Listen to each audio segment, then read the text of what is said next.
Hello बच्चों, नमस्कार। मैं दीपक आप सभी का स्वागत करता हूं अपने इस यूट्यूब चैनल पे। बच्चों, आज हम करने जा रहे हैं क्लास 10th के मैथ का फर्स्ट चैप्टर का एमसीक्यू, जो है हमारा, आप देख सकते हैं, वास्तविक संख्या। बच्चों, इस वीडियो में हम देखेंगे कि एमसीक्यू प्रश्न को हल करने का सही अप्रोच क्या होना चाहिए और हम कैसे एग्जाम में कम समय में प्रश्नों को करेंगे। ठीक है बच्चों, तो चलिए बिना किसी देरी के प्रश्न को करना शुरू करते हैं। और हाँ बच्चों, यदि आप चैनल पे नए हैं या पहली बार आए हैं तो सबसे पहले चैनल को सब्सक्राइब कर लीजिएगा और वीडियो पसंद आए तो लाइक कीजिएगा, अपने दोस्तों से साझा कीजिएगा। ठीक है, आप भी पेन और पेपर निकाल के बैठ जाइए बच्चों और मेरे साथ साथ प्रश्नों को करने का प्रयास कीजिएगा। ठीक है, आइए बढ़ते हैं प्रश्न की ओर। तो आज का हमारा पहला प्रश्न है बच्चों, अब देख सकते हैं 156 के अभाज्य गुणनखंड में 2 का घात पूछा है। बच्चों, क्या आप इसे कर सकते हैं? यदि आप कर पाने में सक्षम है तो बिल्कुल मेरे साथ साथ कीजिए, और यदि आप सक्षम नहीं है तो बिल्कुल भी घबराने की आवश्यकता नहीं है। मैं हूं ना, हर एक प्रश्न का सोल्यूशन करवाने वाला हूं। ठीक है, और इससे जुड़े जो भी कंसेप्ट होंगे वो भी बताऊंगा। तो चलिए करते हैं। हमसे पूछा है 156 के अभाज्य गुणनखंड में 2 का घात। इसे इस प्रश्न को करने से पहले बच्चों हम इसके कुछ शब्दों को समझते हैं, जैसे अभाज्य संख्या क्या है, गुणनखंड क्या है और घात क्या है। यदि हम इसे समझ जाते हैं तो प्रश्न भी हमारे लिए हलवा हो जाएगा। ठीक है बच्चों, आइए समझते हैं। सबसे पहले हम समझते हैं अभाज्य संख्या। अभाज्य संख्या, अभाज्य संख्या को समझने से पहले बच्चों आपको थोड़ा सा एक टॉपिक समझना है जिसे बोलते हैं गुणनखंड। गुणनखंड, क्या आप जानते हैं गुणनखंड के बारे में? यदि मैं आपसे पूछूं कि बताइए 10 का गुणनखंड क्या होगा, तो क्या आप बता सकते हैं? बच्चों, अगर हम 10 का गुणनखंड की बात कर रहे हैं तो जो भी संख्या 10 को पूर्णतः विभाजित करेगा वही 10 का गुणनखंड है। नहीं समझ में आया? आइए आपके भाषा में समझाते हैं। जो जो भी पहाड़ा में 10 आता है वो 10 का गुणनखंड है। जैसे एक का पहाड़ा में 10 आता है बच्चों, आप कहेंगे हाँ, तो एक 10 का गुणनखंड है। दो का पहाड़ा में आता है, हाँ, तो दो भी 10 का गुणनखंड है। पांच का पहाड़ा में आता है और 10 का पहाड़ा में आता है, तो 10 का गुणनखंड 1, 2, 5 और 10 हो जाएगा। क्या आप गुणनखंड समझ गए? तो मैं कुछ और भी संख्याओं को लिख रहा हूं आपके सामने, आपको बताना है इसके गुणनखंड। ठीक है, बताइएगा। एक, दो, तीन, चार, पांच, छ और 7, सबका गुणनखंड बताइएगा बच्चों। एक का गुणनखंड बच्चों क्या होगा? एक का गुणनखंड एक, दो का गुणनखंड एक और दो, उसी तरह से तीन का गुणनखंड बताइएगा बच्चों, एक और तीन। क्या चार का बता पाएंगे आप? चार का क्या क्या हो जाएगा? एक हो जाएगा, दो हो जाएगा और चार हो जाएगा। पांच का गुणनखंड बच्चों एक और पांच। छह का क्या हो जाएगा? एक, दो, तीन और छ। सात का बताइएगा बच्चों, सात एक से कटेगा और सात से कटेगा, यानी इसका गुणनखंड एक और सात हो जाएगा, है ना? अब मैं जो समझाने जा रहा हूं आपको ध्यानपूर्वक सुनना है। अभाज्य संख्या क्या होती है बच्चों? तो जिसके केवल और केवल दो ही गुणनखंड होता है वो अभाज्य संख्या है। तो क्या आप इसमें से पहचान सकते हैं अभाज्य संख्या को? बताइए, एक का कितना गुणनखंड है? इसका तो एक ही गुणनखंड है। क्या एक अभाज्य संख्या है? तो नहीं, अभाज्य संख्या नहीं है। आगे बढ़ते हैं। दो क्या अभाज्य संख्या? हाँ, इसके दो ही गुणनखंड है, तो हम कह सकते हैं दो अभाज्य संख्या है। क्या तीन अभाज्य संख्या है बच्चों? हाँ है, क्योंकि इसके भी कितने गुणनखंड है? तो मात्र दो ही गुणनखंड है। आइए चार के बारे में समझते हैं। चार के कितने गुणनखंड है? चार के तो दो से ज्यादा है। अब दो से ज्यादा हो तो क्या कहलाएगा? तो दो से ज्यादा हो बच्चों तो उसे कहते हैं भाज्य संख्या। आया जी समझ में? तो चार कैसी संख्या है? भाज्य संख्या। पांच कैसी संख्या है? तो पांच अभाज्य संख्या, क्योंकि इसके कितने गुणनखंड है? तो छह कैसी संख्या है? तो छह भी क्या हो जाएगा बच्चों? ये हमारा भाज्य संख्या हो जाएगा। क्यों? क्योंकि दो से ज्यादा गुणनखंड है। सात के बारे में बताइएगा बच्चों, सात कैसी संख्या है? सात एक अभाज्य संख्या है। आया समझ में? अभाज्य संख्या क्या होता है? अच्छा, यदि मैं आपसे पूछूं कि बताइए एक कैसी संख्या है, भाज्य या अभाज्य, तो आपका जवाब क्या होगा? बच्चों, एक ना तो भाज्य है ना ही अभाज्य, क्योंकि हम सभी जानते हैं अभाज्य का कंडीशन क्या कहता है कि केवल और केवल दो ही गुणनखंड होना चाहिए। अभाज्य का कंडीशन क्या कहता है कि दो से ज्यादा गुणनखंड होना चाहिए। तो इसके ना ही दो गुणनखंड है ना ही दो से ज्यादा है, तो एक ना तो भाज्य है और ना ही अभाज्य है। इस बात को आपको ध्यान में रखना है। ठीक है बच्चों, अब आइए, हमने गुणनखंड समझ लिया, हमने अभाज्य संख्या समझ लिया, अब थोड़ा घात के बारे में समझते हैं। क्या होता है घात बच्चों? जिसे हम पावर भी कह देते हैं ना। हाँ, तो आइए समझते हैं घात के बारे में। अगर हम लिखें किसी संख्या को, यदि हम ऐसे लिखते हैं x और इसके ऊपर y, इसे क्या पढ़ेंगे, x का घात y, यही हमारा घात आया समझ में बच्चों। तो आइए अब प्रश्न को करते हैं।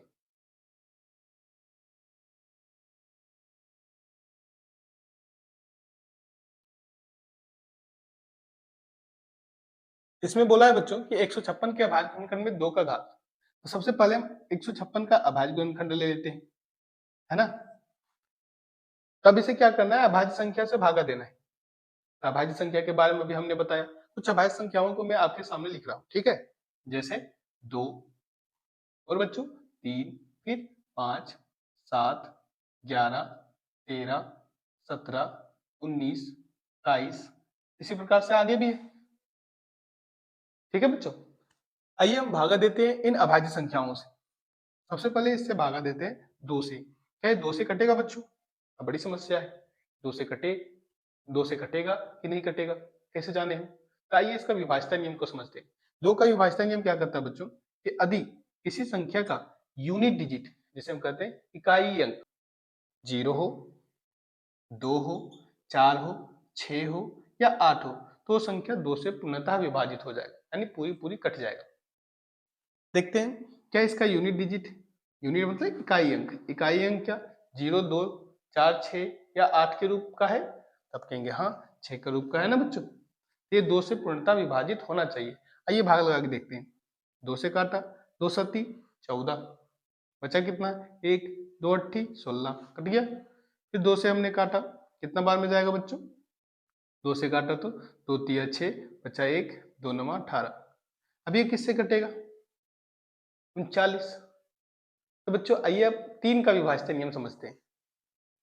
3 का विभाज्यता नियम क्या कहता है बच्चों, संख्या के अंकों का योग करें, अंकों का योग और उसे 3 से भाग दे दें। यदि योग 3 से पूर्णतः विभाजित होगी तो हम कहेंगे वो संख्या 3 से विभाजित हो जाएगी। आइए करते हैं। 9 और 3 कितना हो गया बच्चों, 12। 12 क्या 3 से विभाजित होता है, 3 से कटता है? हाँ कटता है, 3 चौको 12, कट रहा है ना। इसका मतलब है 3 से इसमें भाग लगेगा। 3 से लगा के देखते हैं, 3 एक कम 3, 3 तिया 9, कट गया ना। अब 13 कैसी संख्या है, 13 खुद एक अभाज्य संख्या है। हमसे क्या पूछा, 2 का घात बताइए। चलिए 156 बराबर क्या आ गया बच्चों, 156 बराबर हमारा आ गया 2 गुने 2 गुने 3 गुने 13। हम सभी क्लास 9th में 8th में एक कंसेप्ट पढ़े थे बच्चों कि यदि बेस समान हो और गुना में हो तो पावर क्या होता है, जुड़ जाता है। ये गुना में है, इसका बेस 2 है, इसका भी बेस 2 है, इसका पावर कुछ नहीं तो बच्चों क्या है 1। 1 करे कितना हो जाएगा पावर बच्चों 2, 2 गुना 3 गुना 13। हमसे क्या पूछा है 2 का घात, 2 का घात कितना है बच्चों 2, हमारा सही आंसर क्या हो जाएगा 2। बताइए है समस्या, आगे बढ़े बच्चों। तो चलिए अगला प्रश्न खुद से करके दिखाइएगा। 96 के अभाज्य गुणनखंड में 2 का घात क्या है? तो वीडियो को रोकिए तो खुद से करने का प्रयास कीजिए, ठीक है बच्चों। और अगर बना लेते हैं तो फिर मिला के देख लीजिए कि आपका आंसर सही है या नहीं है, ठीक है बच्चों। आइए बढ़ते हैं अगले प्रश्न की ओर। ये बातें समझ में आ गई बच्चों अब, 2 और 3 का विभाज्यता नियम। 196 का अभाज्य गुणनखंड ये किससे विभाजित हो रहा है बच्चों, तो आप कहेंगे 2 से कट जाएगा। क्यों, क्योंकि अभी हमने देखा 2 का विभाज्यता नियम कि यदि संख्या का यूनिट डिजिट 0, 2, 4, 6, 8 के रूप में होता है तो संख्या 2 से पूर्णतः विभाजित होता है। आइए इसका मतलब है कि 2 से पूर्णतः कटना चाहिए। 2 से काटा, 2 चौके 8, बचा 1, 2 अट्ठी 16। फिर ये 2 से कट रहा है, हाँ कट रहा है। 2 से काटा, 2 दूनी 4, 2 चौके 8। फिर 2 से कट रहा है, हाँ कट रहा है। कितने बार में कटेगा बच्चों, 2 एक कम 2, 2 दूनी 4, 12 बार में। फिर 2 से कटा 6 बार में, फिर 2 से कटा 3 बार में, कट गया ना। 3 कैसी संख्या है, अभाज्य संख्या, अब काटने की आवश्यकता है नहीं। आइए हमने क्या देखा कि 96 का अभाज्य गुणनखंड किस रूप का आया, 2 गुने 2 गुने 2 गुने 2, और गुना में कितना है बच्चों 3। हम अभी भी सीखे थे कि यदि बेस समान हो, आधार समान हो तो पावर क्या होते हैं, गुना में जुड़ जाते हैं। कितना हो जाएगा 1 2 3 4 5, 2 का पावर 5, गुना में कितना आ जाएगा बच्चों 3। हमसे क्या पूछा है 2 का घात बताइए, तो 2 का घात कितना आया बच्चों 5। हमारा सही आंसर क्या हो जाएगा, डी ऑप्शन। आया जी समझ में, है समस्या, आगे बढ़े। चलिए अगला प्रश्न करते हैं, तीसरा नंबर प्रश्न। इसमें कह रहा है बच्चों कि 140 के अभाज्य गुणनखंड में 2 का घात है। बताइएगा 140 का भाज्य गुणनखंड करके 2 का घात, है ना जी। चलिए करते हैं। 140 का भाज्य गुणनखंड करना है, इसमें हमें 2 का घात लिखना है। क्या ये 2 से विभाजित होगा बच्चों? बिल्कुल होगा। 2 7 14। फिर 2 से होगा बच्चों? हाँ होगा। 2 से कितने बार में? 35 बार में। 35 दूनी 70 होता है ना। अभी किससे कटेगा? ये 5 से कटेगा बच्चों। आइए अब 5 का विभाज्यता नियम आपको समझाते हैं। 5 का विभाज्यता नियम कहता है बच्चों कि यदि किसी संख्या का यूनिट डिजिट 0 या 5 का रूप का हो, 0 या फिर 5, तभी वो 5 से विभाजित होगा, अन्यथा विभाजित नहीं होगा। इसका यूनिट डिजिट कितना है बच्चों? 5। इसका मतलब ये 5 से कटना चाहिए। आइए काटते हैं। 5 से काटा, 5 सती 35। और 7 कैसी संख्या है? 7 खुद एक अभाज्य संख्या है। हमने क्या देखा कि 140 का अभाज्य गुणनखंड क्या आया? 2 गुना 2 गुना 5 गुना 7। 2 को क्या लिख सकते हैं हम? 2 का पावर कितना बार है? 2 बार। तो 2 गुने 5 गुने 7। हमारा सही आंसर क्या हो जाएगा बच्चों? हमसे पूछा है 140 में 2 का घात, तो 2 का घात कितना आया बच्चों? 2। तो हमारा सही आंसर हो जाएगा दूसरा ऑप्शन 2। आया समझ में? चलिए आगे बढ़ते हैं और अगला प्रश्न को करते हैं। 72 का अभाज्य गुणनखंड समझते हैं।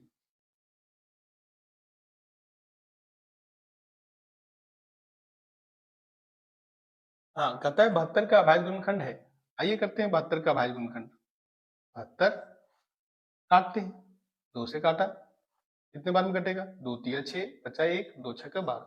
2 से काटा, कितना बार में बच्चों? 2 1 कम 2, 2 8 16, 18 बार में। 2 से काटा 9 बार में। 3 से काटा 3 बार में। 3 खुद एक अभाज्य संख्या है।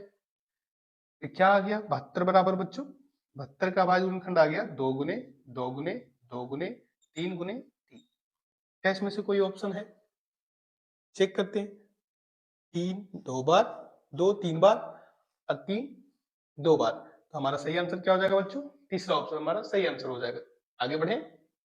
आइए बढ़ते हैं अगले प्रश्न की ओर। इसमें पूछा है बच्चों कि 3825 3825 का अभाज्य गुणनखंड हमसे पूछा है। आइए करते हैं 3825 का अभाज्य गुणनखंड। 3825 किससे कटेगा बच्चों? 2 से कटेगा बच्चों ये?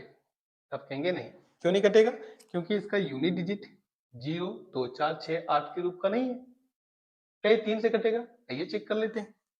8 3 8 3 11 11 2 13 13 5 18। क्या 18 3 से कटता है बच्चों? आप कहेंगे जी 18 3 से कटता है, यानी 3 से कटना चाहिए। काट के देखते हैं बच्चों। 3 से काटा, 3 एक कम 3, 3 दूनी 6, बचा 2, 3 सत्ती 21 और 3 पचे 15। क्या ये फिर से 3 से कटेगा? आइए चेक करते हैं। 2 एक 3, 7 3 10, 10 5 15। 15 क्या 3 से कटता है बच्चों? आप कहेंगे जी बिल्कुल 15 कट रहा है, 3 से कटना चाहिए। काटते हैं। 3 से काटा, 3 चौको 12, 3 से काटा, 3 दूनी 6, बचा 1, 3 पचे 15। क्या ये फिर से 3 से कटेगा? चेक करते हैं।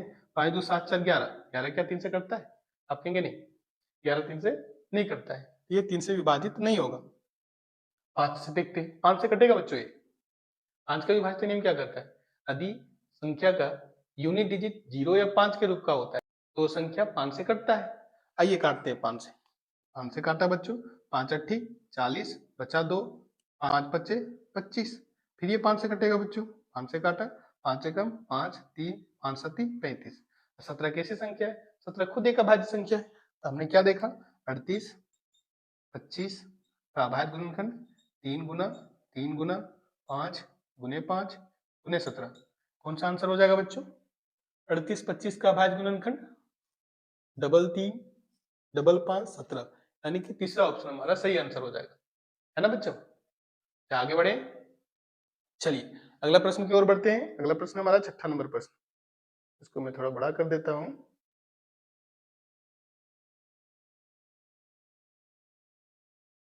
चलिए कीजिएगा। इसमें बोला है 5005 का अभाज्य गुणनखंड है। आइए 5005 का अभाज्य गुणनखंड लिखते हैं।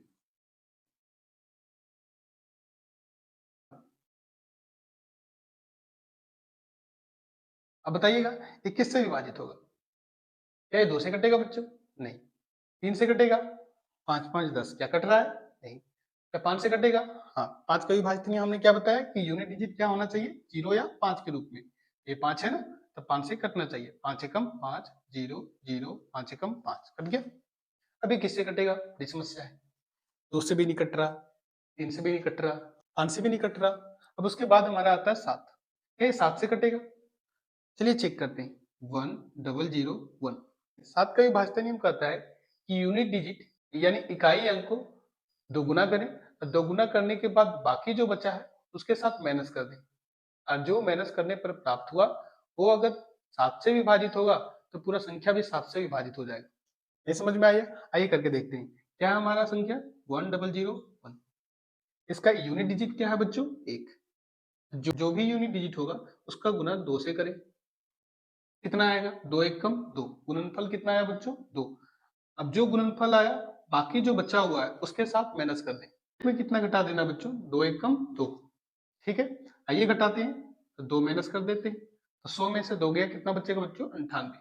क्या 98 7 से विभाजित होता है? यदि 7 से विभाजित होता है तो पूरा संख्या भी 7 से विभाजित हो जाएगा। तो काट के देखते हैं, 7 एकम 7, बचा कितना, 2, 7 चौके 28। ये तो कट रहा है, यानी कि पूरा संख्या 7 से कटना चाहिए।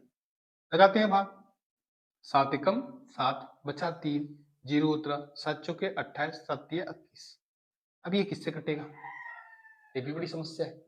अभी 7 से भी नहीं कट रहा, 7 से कट रहा है, 3 दूनी 6, 6 घटाएं बच्चों 8 आया। 8 क्या 7 से कटता है, नहीं कटता है, ये 7 से भी नहीं कट रहा। अब आगे बढ़ते हैं, 7 से नहीं कट रहा तो 11 से कहीं कट रहा होगा। 11 के विभाजन नियम क्या करता है बच्चों, बड़ा ही आसान है, ये अल्टरनेटिंग मेथड का यूज करता है। जैसे 1 है तो 1 प्लस में लिखे, तो 4 को माइनस में लिखो, फिर 3 को प्लस में लिखो, मतलब जो भी रहेगा इसी प्रकार से प्लस माइनस में आगे इसी तरह से लिखते जाएंगे, और सोल्व करके देखेंगे। अगर 0 आ जाए या 11 से कटने वाली कोई संख्या आ जाए तो कहेंगे ये 11 से कट जाए।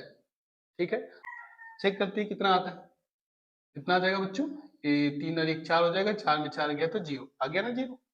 चाहे तो 0 आ जाए या 11 का मल्टीपल आ जाए, तो संख्या 11 से कटेगा, ये तो नहीं कटेगा, ये तो 0 आ गया, यानी 11 से कटना चाहिए। लगाते हैं 11 से भाग, 11 से काटें, 11 एकम 11, बचा कितना, 3, 11 तिया 33। अब 13 कैसी संख्या है बच्चों, तो 13 खुद एक अभाज्य संख्या है ना। हमसे क्या पूछा था, इतना का अभाज्य गुणनखंड, तो कितना आ गया हमारा 5005। तो 5 गुने 7 गुने 11 गुने 13, कौन सा आंसर हो जाएगा बच्चों, 5 गुने 7 गुने 11 गुने 13, पहला ऑप्शन ही सही आंसर आया जी समझ में। चलिए आगे बढ़ते हैं और अगला प्रश्न को करते हैं।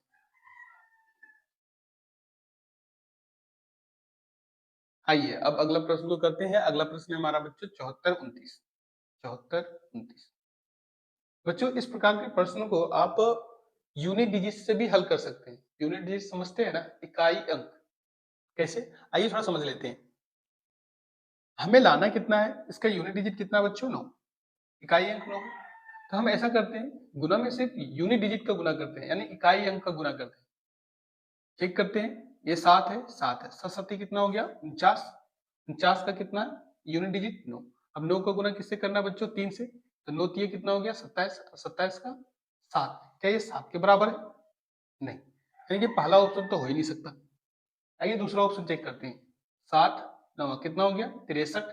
63 के कितना आया, 3। अब 3 का गुना किससे करना है, 3 से, तो 3 तिया कितना आ गया, 9। तो 9 यूनिट डिजिट कितना है, 9, यानी हम कह सकते हैं कि हमारा आंसर ये हो सकता है। आगे का ऑप्शन अभी बचा हुआ है ना, ये चेक कर लेते हैं अगला ऑप्शन भी। अगला ऑप्शन कौन सा होगा, 9 9 81। 81 का आया 1, 1 का गुना 3 से, तो 1 का गुना 3 से तो आएगा 3 ही, यानी कि ये ऑप्शन हो नहीं सकता। यूनिट डिजिट कितना है, 9। समझ में आया? चलिए अगला ऑप्शन भी चेक कर लेते हैं। 7 या 21, 21 का 1, 1 का गुना 3 से आया तो 3 ही आएगा, तो 3 आएगा, तो चौथा ऑप्शन भी गलत। तो हमारा सही ऑप्शन कौन सा हो जाएगा, दूसरा, यानी कि 17 19 और 23 हमारा क्या हो जाएगा, इसका अभाज्य गुणनखंड, यानी कि ये 17 से कटना चाहिए। आइए काट के देखते हैं, 17 से काटेंगे बच्चों, कितने बार में कटेगा, 17 एकम 17, 17 दूनी 34, 17 तिया 51, 17 चौको 68, 17 पचे 50 से तो ज्यादा हो जा रहा है, इसलिए 17 चौको 68। कितना बचेगा बच्चों, 68, 2 और 6, 4, 6 आ जाएगा, बचेगा कितना बच्चों, 2, बन गया कितना, 68। 17 से फिर से भाग लगा, 17 एकम 17, 17 दूनी 34, 17 तिया 51, 17 चौको 68, 68 तो ज्यादा हो जाएगा, अब कितना में जाएंगे, 17 तिया 51, है ना। जिसमें 51, कितना बच गया 9 और 2 11। अब इधर उतरेगा कितना बच्चों 9, कितना बन गया 119। 17 से भागा लगा 119 में, 17 सती 119 है ना। अब ये किससे कटेगा, तो ये 19 से कटेगा, क्योंकि हम लोग को आंसर पहले से पता चल गया। 19 से अगर भाग जाएंगे बच्चों कितना बार में जाएगा, 19 से कम 19, 19 दूनी 38, 19 कितना हो जाएगा बच्चों 57, 57 तो इससे बड़ा हो जाएगा, दो बार में भाग लगाएं, 19 दूनी 38, बचा कितना बताइएगा 38, 2 और 3 5 बचा, 19 दिया 57। हमारा सही आंसर क्या आ गया 74। 29 का अभाज्य गुणनखंड 17 गुना 19 गुने 23। कौन सा आंसर हो जाएगा, दूसरा ऑप्शन। आया समझ में बच्चों। आइए अगला प्रश्न को करते हैं। अगला प्रश्न कहता है कि 140 के अभाज्य गुणनखंड के गुणनफलों के रूप में लिखा जा सकता है, कैसे, तो चलिए करते हैं। 140 का अभाज्य गुणनखंड निकालते हैं। 2 से काटा 2 सती 14, फिर 2 से काटा 35 बार में, फिर 5 से काटा 7 बार में। 140 का अभाज्य गुणनखंड क्या आ गया बच्चों 2 गुने 2 गुने 5 गुने 7। कौन सा आंसर हो जाएगा 2 गुने 2 गुने 5 गुने 7, यानी दूसरा ऑप्शन हमारा सही आंसर हो जाएगा। ठीक है, आइए आगे बढ़ते हैं, अगला प्रश्न को करते हैं। अगला प्रश्न हमारा बच्चों 156 को अभाज्य गुणनखंड के गुणनफल के रूप में लिखा जा सकता है, इसमें से 156 का अभाज्य गुणनखंड करना है। आइए करते हैं 156 का अभाज्य गुणनखंड। किससे कटेगा 2 से कटेगा, हाँ कटेगा, क्योंकि यूनिट डिजिट कितना है 6। 2 से काटा 2 सती 14, बचा कितना 1, 2 अट्ठी 16। फिर ये 2 से कट रहा है, 2 तिया 6, बचा कितना 1, 2 नवा 18।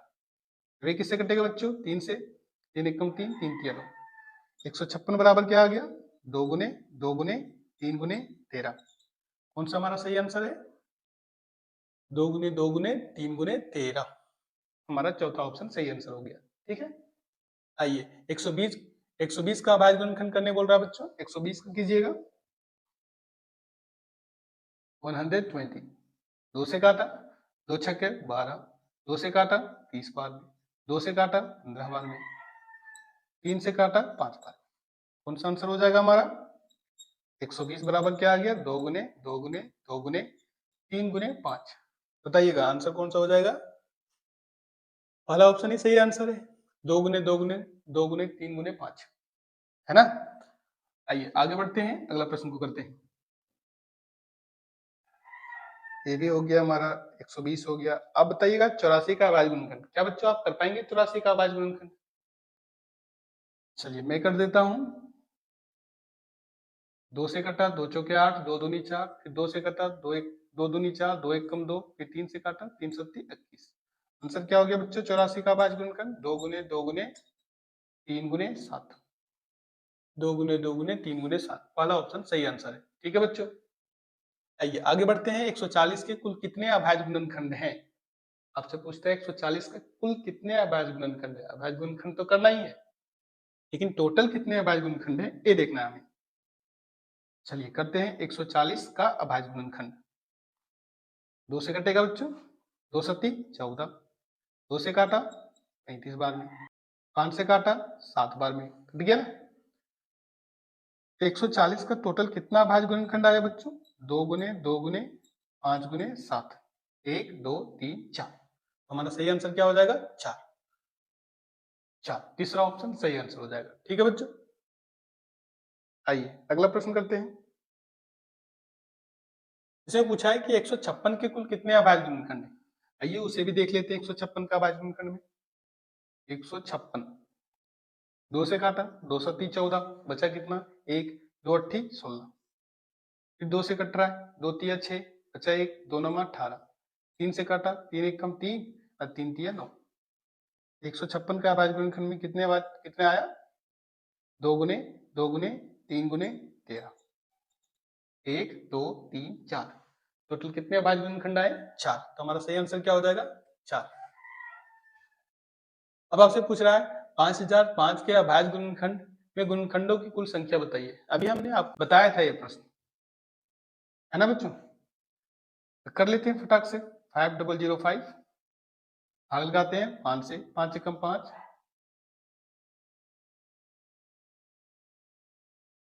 ये किससे जाएगा बच्चों? तो हमने बताया था 7 से। 7 से जाएगा बच्चों, तो 7 एकम 7, बचा कितना? 3, 7 चौके 28, 7 21। ये किससे कटेगा? 11 से। 11 एकम 11, 3, 11 तिया 33। कितना अभाज्य गुणनखंड आया बच्चों? 1 2 3 4। हमारा सही आंसर हो जाएगा 4, है ना? आगे बढ़े।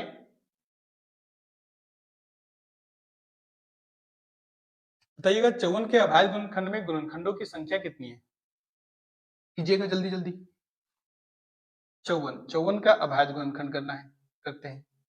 2 से काटा, 2 दूनी 4, बचा कितना? 1, 2 सत्ती 14, 3 से काटा, 3 नवा 27, 3 से काटा, 3 तिया 9, है ना बच्चों? टोटल कितने अभाज्य गुणनखंड आए? 1 2 3 4। हमारा सही आंसर हो जाएगा 4। तीसरा ऑप्शन सही आंसर। आइए करते हैं अगले प्रश्न को। अगला प्रश्न में कहता है बच्चों, किसका एलसीएम निकालना है? अब हम समझेंगे पहले एचसीएफ और एलसीएम के बारे में, उसके बाद प्रश्न को करेंगे, ठीक है? तो फिर आइए समझते हैं। HCF and LCM.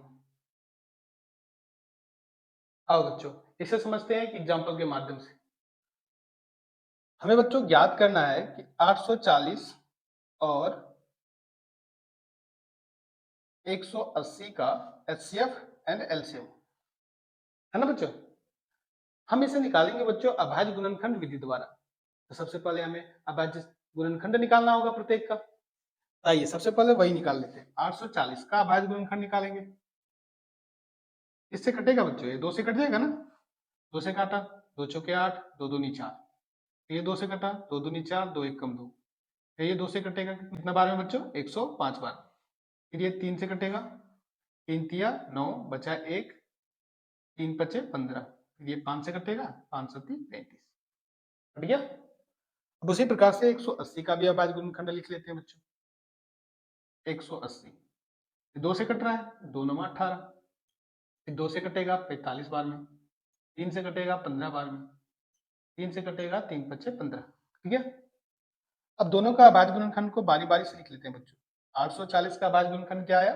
2 गुने 2 गुने 2 गुने 3 गुने 5 गुने 7, है ना?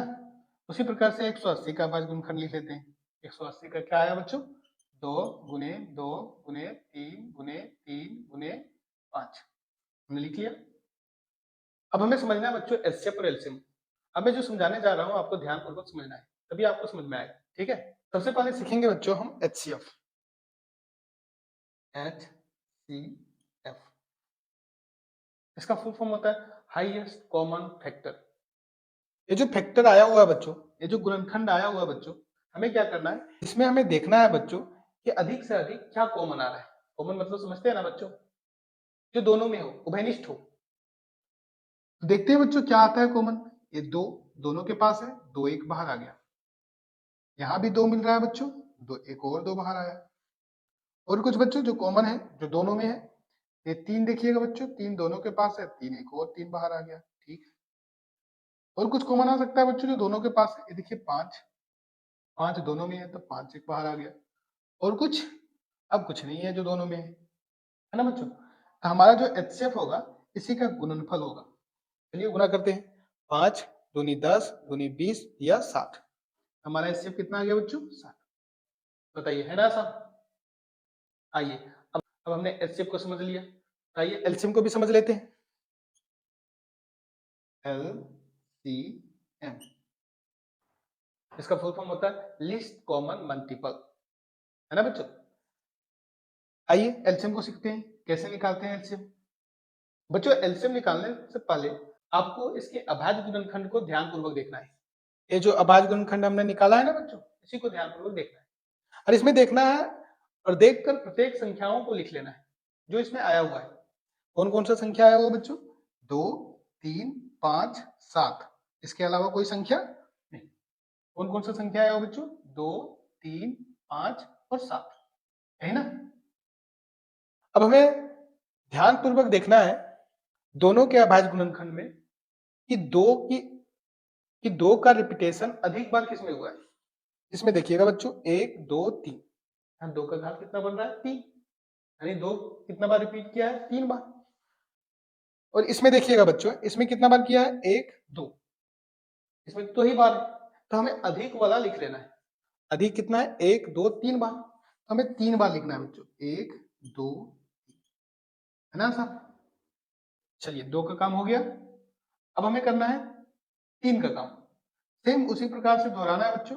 3 को देखना है कि 3 अधिक बार किसमें आया हुआ है। इसमें देखिएगा केवल और केवल 1 बार है, इसमें देखिएगा 1 2 बार है।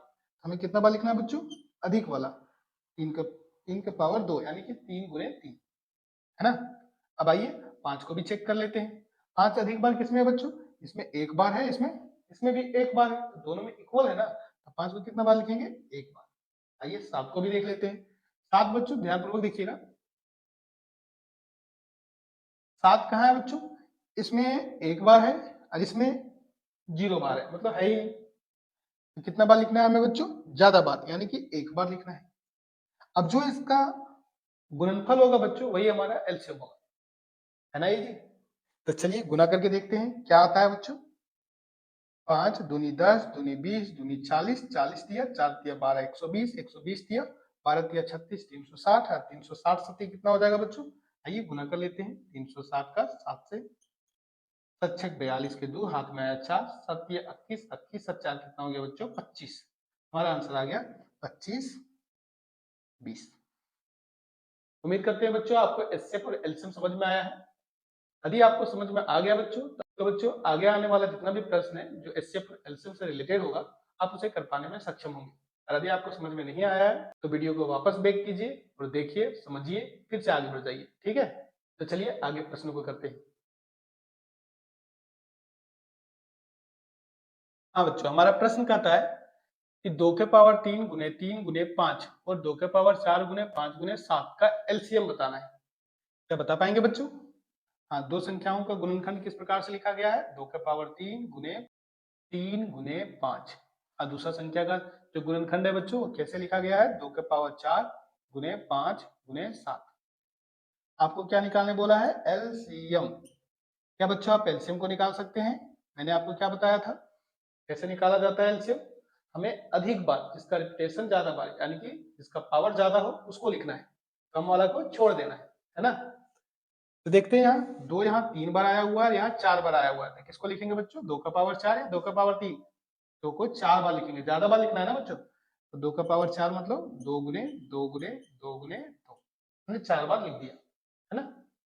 आइए अब चेक करते हैं 5, यहाँ भी 5 एक बार आया हुआ है, यहाँ भी 5 एक बार आया हुआ है, तो 5 को कितना बार लिखेंगे बच्चों, एक बार। देख लेते हैं 3 को। 3 बच्चों यहाँ एक बार आया हुआ है, यहाँ 0 बार आया हुआ है, यहाँ मतलब आया ही नहीं है। और आया नहीं है तो बच्चों कितना बार लिखना है हमें, केवल केवल एक बार। आया ना एक बार। चलिए अब 7 को भी देख लेते हैं बच्चों, 7 कितना बार है, यहाँ एक बार है, और ऊपर तो है ही नहीं, तो हमें 7 कितना बार लिखना है बच्चों, एक बार। आइए गुना कर लेते हैं, जो गुणनफल होगा वही हमारा क्या कहलाएगा, एलसीएम या एचसीएफ, एलसीएम। चलिए एलसीएम निकाल के दिखा दीजिएगा बच्चों। जो गुणनफल आएगा वही हमारा क्या कहलाएगा बच्चों, एलसीएम। तो चलिए इसका एलसीएम निकाल लेते हैं। 5 दूनी 10 दूनी 20 दूनी 40 दूनी 80, 80 हो गया बच्चों। 80 तिया कितना हो जाएगा, 8 तिया 24, 240, और 240 का गुना किससे हो जाएगा, 7 से। 7 चौके 28 के 8, हाथ में आया 2, 7 दूनी 14, 14 और 2 कितना हो गया, 16। कितना आ गया बच्चों, 1680। ये हमारा आंसर हो गया। बताइए कौन सा आंसर हो जाएगा, 1680, यानी सेकेंड ऑप्शन हमारा राइट आंसर है समस्या। आगे बढ़ जाए बच्चों। चलिए अब अगला प्रश्न को करते हैं। अगला प्रश्न है हमारा बच्चों 17 नंबर प्रश्न, 2 के पावर 2 गुने 3 के पावर 3 गुने 7 के पावर 2। ये पहला संख्या का गुणनखंड लिखा गया है। आइए दूसरा संख्या का अवयव गुणनखंड लिख लेते हैं। 2 के पावर 3 गुने 3 के पावर 2 गुने 5 गुने 7। यदि आपको बच्चों इस प्रकार से समझ में आ रहा है तो बहुत अच्छा, और नहीं समझ में आ रहा है तो आप इसे विस्तार से लिख सकते हैं। कैसे, आइए समझते हैं। 2 के पावर 2 का मतलब क्या, 2 को कितना बार लिखा गया है, 2 बार। 3 का पावर 3 का मतलब क्या, 3 को कितना बार लिखा गया है, 3 बार, 1 2 3। 7 का स्क्वायर दिया हुआ बच्चों, 7 का स्क्वायर का मतलब 7 को कितना बार लिखा गया है, 2 बार, 1 2। आइए इसको भी देख लेते हैं। 2 के पावर 3 लिखा हुआ है, यानी 2 कितना बार है, 3 बार। 3 का स्क्वायर लिखा गया, इसका मतलब 3 कितना बार है? 2 बार। फिर 5 है तो 5 लिखा, फिर 7 है तो फिर 7 लिखा, है ना बच्चों? अब इसका क्या निकालना है हमें? तो एचसीएफ निकालना है। एचसीएफ बताया था ना बच्चों, एचसीएफ कैसे निकालते हैं? इन गुणनखंडों में हमें कॉमन देखना होता है। कॉमन का मतलब जो दोनों में हो। आइए देखते हैं। ये 2 दोनों के पास है, एक 2 बाहर हो गया, यहाँ भी 2 है, फिर से एक 2, और कुछ कॉमन आ रहा है बच्चों? ये देखिए 3 आ रहा है ना, 3 बाहर आ गया, और कुछ बच्चों एक और 3 बाहर आ रहा है, इसको भी हमने बाहर लिख लिया। और कुछ कॉमन आ सकता है बच्चों? 5 तो आएगा नहीं क्योंकि इसके पास नहीं है। 7 आ जाएगा बच्चों, एक 7 भी बाहर आ गया। अब सबको गुना कीजिए, आपका आंसर आ जाएगा। गुना कर सकते हैं ना बच्चों? 2 दूनी 4 तिया 12, 12 तिया 36, 36 का गुना बच्चों में 7 के साथ करना है। 36 का 7 से गुना कर लेते हैं। 7 42 के 2, हाथ में आएगा 4, 7 तिया 21, 21 और 4 कितना हो जाएगा? 25, यानी 252 हमारा राइट आंसर। कौन सा ऑप्शन हो जाएगा बच्चों? दूसरा नंबर। बताइए, आपको दिक्कत है? चलिए आगे बढ़ते हैं, अगला प्रश्न को करते हैं।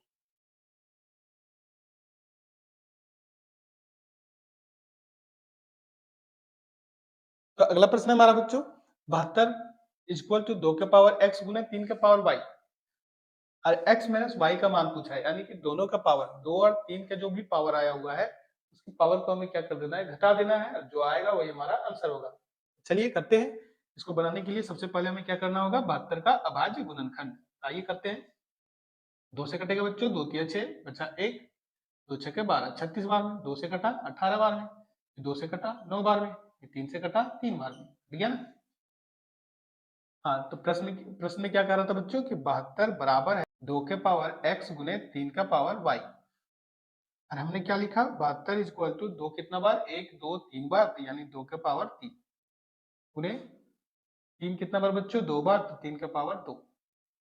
अब दोनों का तुलना करते हैं बच्चों और प्राप्त कर x, दोनों का तुलना करते हैं बच्चों और वहां से देखते हैं x और y का मान। x का मान कितना है बच्चों? 3, यानी x बराबर कितना आ गया? 3। एंड y का मान कितना है बच्चों? y बराबर कितना है? तो y का तुलना किया तो पता चला कि y का मान कितना है बच्चों? 2, है ना? अब x और y का मान पता है, हमसे क्या पूछा है? हमसे क्या पूछा है? x माइनस y का मान बताओ, यानी 3 में से 2 घटाने बोलता है, तो 3 माइनस 2 करेंगे बच्चों, यानी x माइनस y बराबर क्या आ गया? 3 माइनस 2 बराबर कितना आ जाएगा? 1। हमारा सही आंसर क्या हो जाएगा बच्चों? 1। कौन सा ऑप्शन हो जाएगा? दूसरा ऑप्शन। बताइए, समझ में आया बच्चों? आइए अगला प्रश्न की ओर बढ़ते हैं, अगला प्रश्न को करते हैं।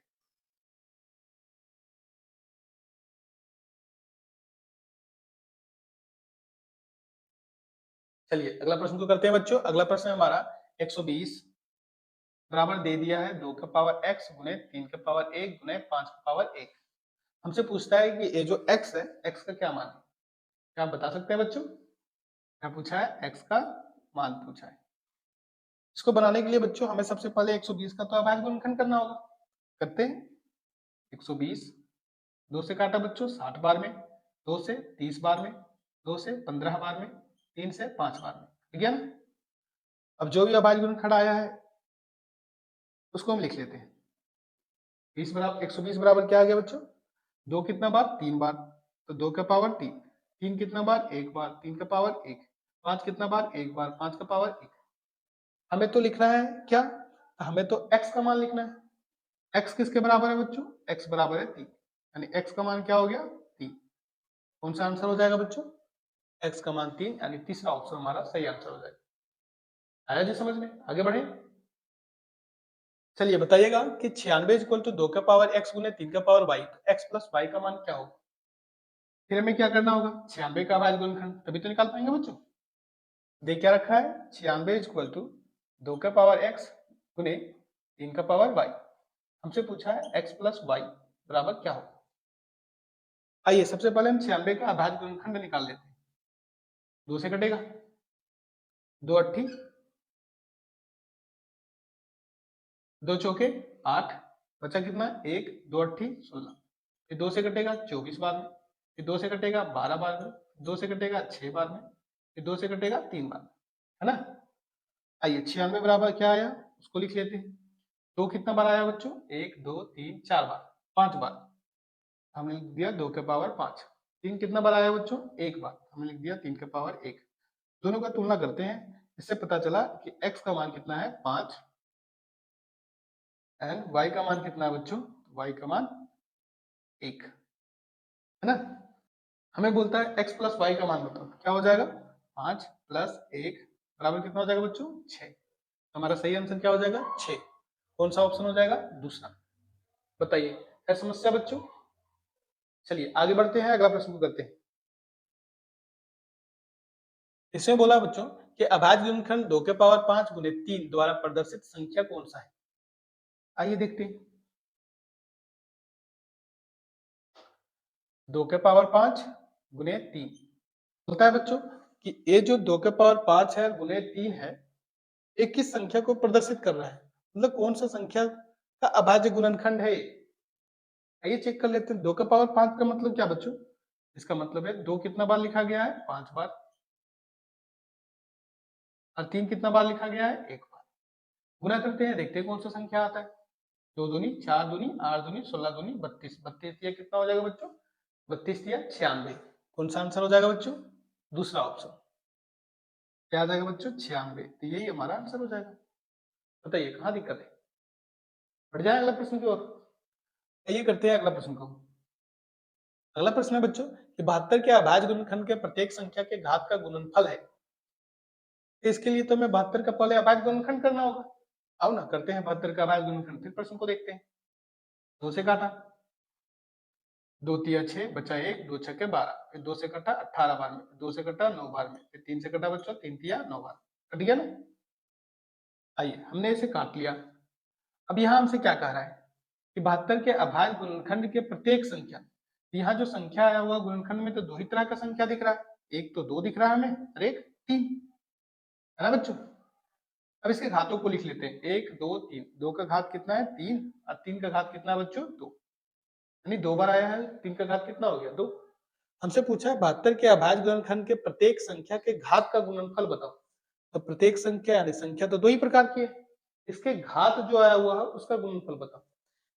तो इसका घात आया हुआ है 3 और इसका घात आया हुआ है 2। तो हमें दोनों का गुना करना है, जो आएगा वही गुणनफल हमसे पूछा है। 3 का गुना 2 से करेंगे तो 3 दूनी कितना आ जाएगा बच्चों? 6। तो हमारा सही आंसर हो जाएगा 6। बताओ कौन सा आंसर है? 6। दूसरा ऑप्शन करेक्ट हो जाएगा। बताइए, है समस्या? चलिए अगला प्रश्न की ओर बढ़ते हैं बच्चों। अगला प्रश्न को करते हैं। देखिएगा, इस प्रश्न में कहा है कि 96 के अभाज्य गुणनखंड के प्रत्येक संख्या के घात का योगफल है। उस समय पूछ रहा था गुणनफल, अब पूछ रहा है क्या? योगफल, मतलब हमें जोड़ना है। आइए कर लेते हैं। हमें 96 का सबसे पहले करना होगा अभाज्य गुणनखंड, फिर इसके जो घात आएंगे उसको हम जोड़ देंगे, जो आएगा वही हमारा आंसर हो जाएगा। ठीक, आइए 96 का सबसे पहले अभाज्य गुणनखंड करते हैं। 2 से कटा 2 चौके 8 बचा 1, 2 अट्ठी 16, 48 बार में। 2 से कटा 24 बार में, 2 से कटा 12 बार में, फिर 2 से कटा 6 बार में, फिर 2 से कटा 3 बार। कट गया ना बच्चों। अब यहाँ जो संख्या आया हुआ है हमें प्रत्येक संख्या को लिख लेना है। 2 और 3 आया हुआ है, तो 2 और गुना 3 लिख लिए बच्चों। अब इसके घातों को लिखते हैं। 2 कितना बार आया है? 1 2 3 4 5 बार, 2 का पावर 5। और 3 कितना बार आया हुआ है? 1 बार, 1। अब क्या बोला है प्रश्न में? प्रत्येक संख्या के घात का योगफल है। तो संख्या तो दो ही प्रकार की है, इसका जो घात है 5 है और 1 है। हमें 5 और 1 को जोड़ देना है, जो आएगा हमारा आंसर। तो 5 और 1 कितना आ गया बच्चों? 6। हमारा 6 करेक्ट आंसर हो जाएगा। बताया, बताना कौन सा आंसर सही हो जाएगा? तीसरा, है ना। आइए अगला प्रश्न की ओर बढ़ते हैं। इस प्रश्न में बोल रहा है बच्चों 8 9 और 25 का एचसीएफ है। बच्चों अगर डेटा अगर छोटा हो तो आप इसे बनाने के लिए बाई ऑप्शन जा सकते हैं।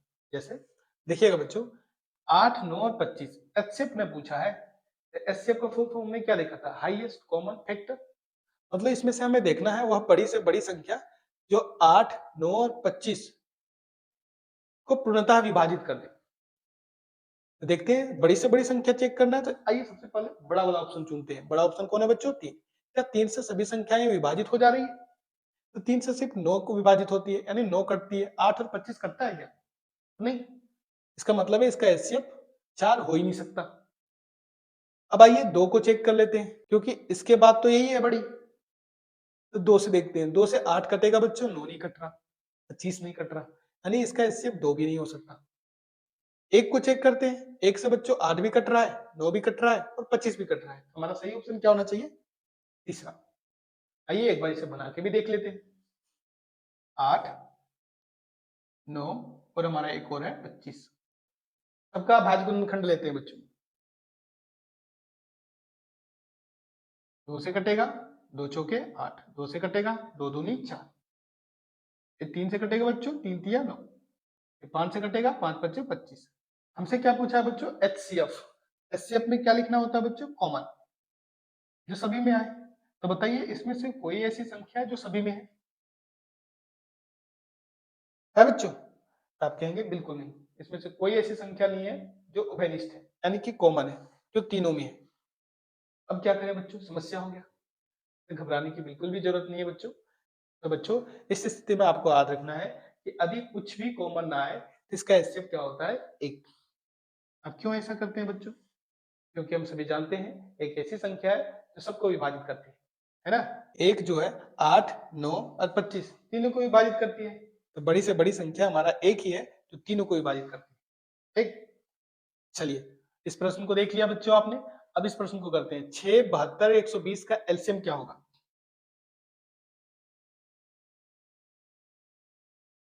आइए करते हैं। 6, 72, 120, 6, 72 एंड 120। आइए सबसे पहले इसका अभाज्य गुणनखंड को लिखते हैं। 2 से कटेगा बच्चों, 2 तिया 6 हो गया। ये किससे कट रहा है? 2 से। 2 से कितना बार है बच्चों? 2 तिया 6 और 2 छक्के 12। फिर ये 2 से कट रहा है 18 बार में। फिर ये 2 से कट रहा है 9 बार में। फिर ये 2 से कट रहा है, सॉरी बच्चों, ये 3 से कट रहा है 3 तिया 9 बार में, है ना? उसी तरह से 120 का भी अभाज्य गुणनखंड लिख लेते हैं। 2 से कटेगा बच्चों 60 बार में। फिर ये 2 से कटेगा 30 बार में। फिर ये 2 से कटेगा 15 बार में। फिर 3 से कटेगा 3 पचे 15। कट गया। हमें क्या पूछा है? हमसे पूछा है बच्चों कि इसका एलसीएम बताओ। आपको मैंने एलसीएम निकालने का तरीका समझाया था। एलसीएम कैसे निकालते हैं बच्चों? हमें देखना है इसमें जो अभाज्य गुणनखंड आया हुआ है, हमें प्रत्येक प्रकार की संख्या को लिख लेना है। इसमें 2, 3, हमने 2 लिखा और 3 लिखा। और कुछ बच्चों? 2, 3 के अलावा 5 भी आया हुआ है बच्चों, तो 5 भी लिख दिया। अब चेक करना है, क्या चेक करना है? कि 2 अधिक बार किसमें आया हुआ है, यानी 2 का घात बड़ी किसमें है। तो चेक करते हैं। इसमें 1 बार है, इसमें 1, 2, 3 बार आया हुआ है, इसमें भी 1, 2, 3 बार आया हुआ है। यानी अधिक वाला लिखना है, यानी कितना बार लिखना होगा बच्चों? 3 बार। तो लिखते हैं 1, 2, 3। हमने 2 को 3 बार लिख दिया। अब चेक करते हैं 3 को। 3 बच्चों अधिक बार किसमें आया हुआ है? इसमें 1 बार आया हुआ है, इसमें 2 बार आया हुआ है, इसमें 1 बार आया हुआ है। हमें अधिक बार वाला लिखना है, यानी 1 बार 2 बार। हमें 3 को कितना बार लिखना है बच्चों? 2 बार। उसी तरह से 5 को भी लिख लेना है। 5 इसमें 0 बार आया हुआ है, मतलब आया ही नहीं है, इसमें भी आया नहीं है, इसमें 1 बार आया हुआ है। हमें कितना बार लिखना है बच्चों? 1 बार। आइए अब इसका गुणा करते हैं, देखते हैं गुणनफल क्या आता है। ये हमारा क्या कहलाएगा? एलसीएम। गुना करो बच्चों। 5 दूनी 10 दूनी 20 दूनी 40। 40 थिया 4 तिया 12, 120, 120 थिया 12 तिया 36, 360। बताइए कौन सा ऑप्शन हो जाएगा? दूसरा। 360 हमारा इसका एलसीएम हो जाएगा। है जी समस्या? चलिए आगे बढ़ते हैं, अगला प्रश्न को देखते हैं।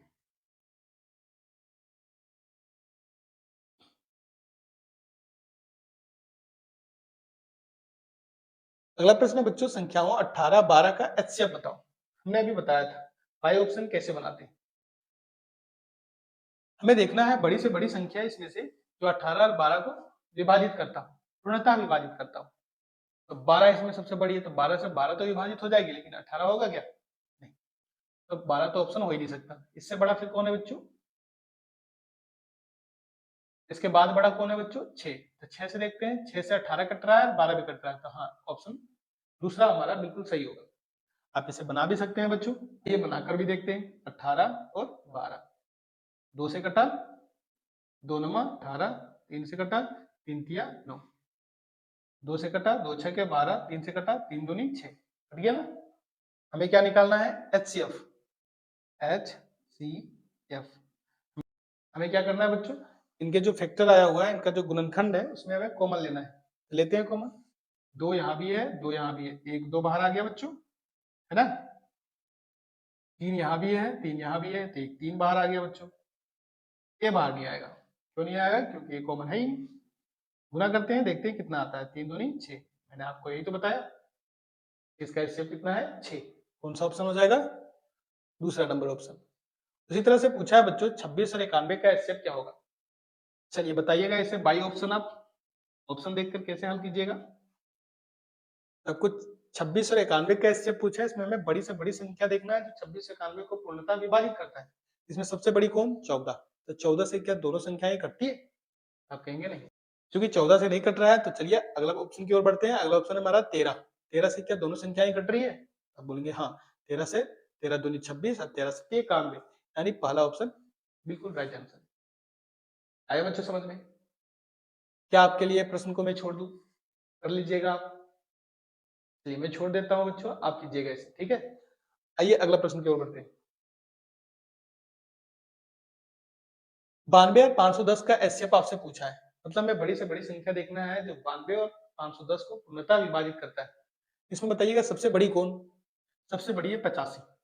क्या 85 92 को पूर्णतः विभाजित करता है, तो आप कहेंगे नहीं, 92 85 से पूर्णतः विभाजित नहीं होगा, तो इसका एचसीएफ 85 हो ही नहीं सकता। आइए दूसरा ऑप्शन की बढ़ते हैं। दूसरा ऑप्शन हमारा 60। तो क्या 60 से दोनों संख्याएं विभाजित हो जाएगी, तो बच्चों 60 से दोनों संख्याएं विभाजित नहीं होगी। क्यों नहीं होगी, देखिए हमारा 92 ही नहीं कट रहा है ना, तो चलिए दूसरा ऑप्शन भी नहीं होगा। इससे चेक करते हैं क्या 2 से दोनों संख्याएं विभाजित हो जाएगी। हाँ 92 भी विभाजित हो जा रही है, 10 510 भी। हमारा सही आंसर क्या हो जाएगा, तीसरा। आइए इसे बना के भी देख लेते हैं। 92 है बच्चों और 510, 2 से कटेगा, 2 चौके 8 बचा 1, 2 छक्के 12, 2 से कटा, 2 दूनी 4, 2 अट्ठी 16, 2 से कटा, 2 1 कम 2, 2 चौके 8, 2 से कटा, 2 सत्ती 14, कट गया ना बच्चों। आइए 510 में भी भाग लगा लेते हैं। 2 से कटेगा, 2 दूनी 4 बचा 1, 2 पच्चे 10, फिर 2 पच्चे 10, किससे कटेगा बच्चों, 5 5 10 और 2 12, यानी 3 से कटना चाहिए। लगाते हैं 3 से भाग, 3 अट्ठी 24 बचा 1, 3 पच्चे 15। अभी किससे कटेगा बच्चों, 8 5 13, ये 3 से तो विभाजित नहीं होगी, तो किससे विभाजित होगा, ये 5 से होगा। 5 से काटा, 17 पच्चे 85, यानी 17 बार में कट जाएगा, है ना बच्चों। अब हमें चाहिए इसका क्या, एचसीएफ। एचसीएफ कैसे निकालते हैं, मैंने आपको बताया। एचसीएफ के लिए क्या किया जाता है बच्चों, कॉमन देखा जाता है। दोनों में कॉमन क्या है, ये 2 यहाँ भी, 2 यहाँ भी, 2 बाहर आ गया। और कुछ बच्चों जो कॉमन आ रहा है, यहाँ 2 है इसमें नहीं है, यहाँ 7 है इसमें नहीं है, यहाँ 5 है इसमें नहीं है, तो अब कुछ कॉमन नहीं आ रहा है। कुछ कॉमन नहीं आ रहा है, तो इसका मतलब एचसीएफ कितना हो जाएगा बच्चों, एचसीएफ हमारा 2 है। बताइए कौन सा ऑप्शन हो जाएगा, तीसरा। आया बच्चों समझ में, ऑप्शन से कैसे किया जाता है। यदि डेटा आसान है तो आप इसी प्रकार से बाई ऑप्शन हल कर सकते हैं। यदि डेटा थोड़ा डिफिकल्ट दे देता है तो आप बना लीजिएगा, ठीक है।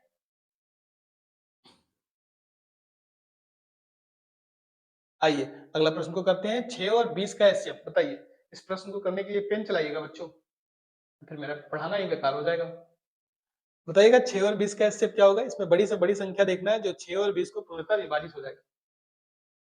तो क्या 120 से दोनों संख्याएं विभाजित हो जाएगी, नहीं, उल्टा नहीं चेक कर लीजिएगा कि 6 से दोनों कट रहा है, 6 से कट रहा है, 120 20 से कट रहा है, ना ना ना। ऑप्शन को देखिएगा, यहाँ जो संख्याएं दे रखी है, इस संख्या से दोनों संख्याएं विभाजित हो जानी चाहिए। तो क्या 120 का टेबल में 6 और 20 आएगा क्या, नहीं। चलिए 6 से चेक कीजिएगा, 6 से 6 कट रहा है लेकिन 20 नहीं कट रहा है, यानी ऑप्शन ए भी नहीं होगा। 3 से चेक कीजिएगा, 3 से 6 कट रहा है, 20 नहीं कट रहा है, ऑप्शन ए भी नहीं होगा। क्या 2 हो सकता है बच्चों, हाँ 6 कट रहा है 20 कट रहा है, यानी सही ऑप्शन क्या हो जाएगा, वाला। बताइए आसान है ना बच्चों। चलिए बच्चों इस प्रश्न को मैं आपके लिए छोड़ता हूँ। अगला प्रश्न को देखते हैं। सबसे छोटी भाज्य और सबसे छोटी अभाज्य संख्या का एचसीएफ होगा। मुझसे पूछा है सबसे छोटी भाज्य और सबसे छोटी अभाज्य संख्या का एचसीएफ क्या होगा। मैंने आपको बताया था बच्चों कि भाज्य संख्या क्या होती है और अभाज्य संख्या क्या होती है ना। आइए एक बार फिर से देख लेते हैं। 1 2 3 4 5 बस। बच्चों मैंने क्या समझाया था कि भाज्य संख्या क्या होती है, तो जिसके 2 से ज्यादा गुणनखंड होता है वो भाज्य संख्या कहलाती है, जिसका केवल और केवल 2 ही गुणनखंड होता है वो अभाज्य संख्या कहलाता है। और एक के बारे में क्या बताया था बच्चों, एक ना तो भाज्य है और ना ही अभाज्य, इसको तो लिस्ट से बाहर ही कर देते हैं। दो के बारे में आपका क्या कहना है बच्चों, तो दो का गुणनखंड केवल एक और दो है, तो दो कैसी संख्या है, अभाज्य संख्या है। तीन कैसी संख्या है बच्चों, तो तीन का भी गुणनखंड एक और तीन ही है, मतलब केवल केवल दो ही गुणनखंड है, तो इसलिए तीन भी कैसी संख्या है, अभाज्य संख्या। और चार कैसी संख्या बच्चों, चार का गुणनखंड कितना है, एक है, दो है और चार भी है, यानी एक ऐसी संख्या है भाज्य संख्या। मैंने बताया था दो से ज्यादा गुणनखंड हो तो वो संख्या कैसी संख्या कहलाती है, भाज्य संख्या। यदि मैं आपसे पूछूं बताइए सबसे छोटी अभाज्य संख्या कौन सी है, तो आपका जवाब क्या होना चाहिए, दो। और सबसे छोटी भाज्य संख्या कौन सी है, तो भाज्य कौन सी हो जाएगी बच्चों, चार, है ना। हमसे पूछा है दो और चार का एचसीएफ बताओ, क्या आप नहीं बता सकते हैं, दो और चार का, दो एंड दो तथा चार। अब बताइएगा बाई ऑप्शन क्या ऐसे कर सकते हैं बच्चों, इसमें बड़ी से बड़ी संख्या देखना है जो दो को और चार को पूर्णतः विभाजित करता है। तो क्या आठ है, आठ क्या, आठ का टेबल में दो और चार आ जाएगा, आप कहेंगे नहीं, ये पूर्णतः गलत है। छह बच्चों, छह का टेबल में क्या दोनों संख्या आता है, तो छह भी पूर्णतः विभाजित दो और चार को नहीं कर सकता। चार से बच्चों, चार से चार कट जाएगा, दो थोड़ी ना कटेगा, यानी चार भी ऑप्शन नहीं होगा। क्या दो होगा, हाँ दो हो जाएगा बच्चों, इसका सही ऑप्शन क्या हो जाएगा, दो। बताइए आया समझ में बच्चों। चलिए ये प्रश्न तो इजी था बच्चों, कर लीजिएगा इसे आप। चलिए आगे बढ़ते हैं और अगला प्रश्न को करते हैं। दो लगातार सम संख्याओं का एचसीएफ होगा। अब हमसे पूछा है कि दो लगातार सम संख्या का एचसीएफ क्या होगा। इसके लिए आपको समझना होगा सम संख्या और विषम संख्या।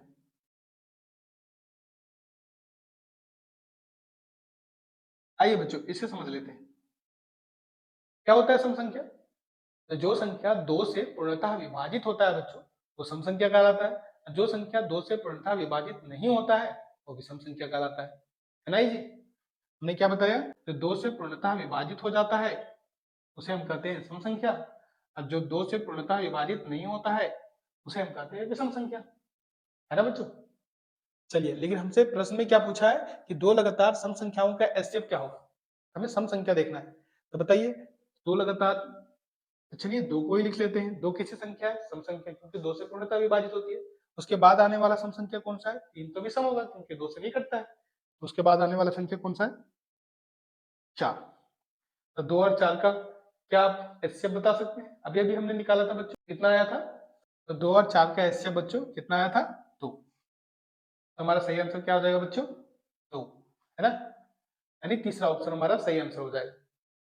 अब आप कहेंगे कि दो और चार को ही लिए इस वजह से आया, कोई दूसरा संख्या लेके दिखाइए।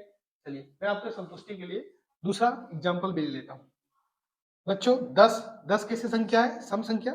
दस के बाद आने वाली जो सम संख्या वो कौन सी है, तो बारह। दस और बारह कैसे आप निकाल लीजिए। चलिए इसे अभाज्य गुणनखंड विधि से बनाते हैं। दो से कटेगा बच्चों, दो पंजे दस, ये भी दो से कटेगा, दो छक्के बारह, दो से कटेगा, दो तिया छह। हमें निकालना क्या है बच्चों, एच सी एफ। एच में क्या बताया था हमने, कॉमन लेना है, यहाँ दो, यहाँ दो, दो बाहर आया।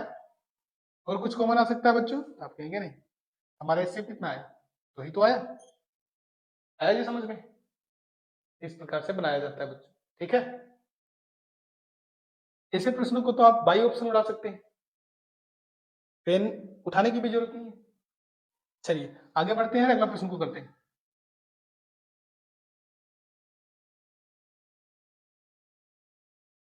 अगला प्रश्न है हमारा बच्चों की 336 और 54 का एचसीएफ क्या होगा। हम इसे भी बाई ऑप्शन बना सकते हैं बच्चों। देखिएगा इसमें बड़ी से बड़ी संख्या कौन सी है जो 336 से 54 को पूर्णतः विभाजित करता है। इसमें सबसे बड़ी कौन, आठ। क्या आठ से दोनों संख्याएं विभाजित हो जाएगी, चलिए चेक करते हैं। आठ से 336 में भाग लगाते हैं, आठ चौके 32, बचा कितना एक, आठ दूनी 16, ये तो कट जा रहा है। 54 में भाग लगाते हैं, आठ से 54 कटता है बच्चों, आठ का पारा में 54 आता है, आठ सत्ती 56 आता है, 54 तो नहीं आता है। इसका ऑप्शन चौथा गलत हो जाएगा, चौथा हो नहीं सकता। छह से चेक करते हैं, छह से कटेगा बच्चों, तो छह से काटा, छह पच्चे 30, तीन बचा, छह छह 36 कट रहा है। छह से 54 को काटा, छह नवा 54, ये भी कट रहा है। इसका एचसीएफ क्या होना चाहिए, छह। बताइए, है ना आसान। आइए इसे बना के भी देख लेते हैं बच्चों आपके संतुष्टि के लिए।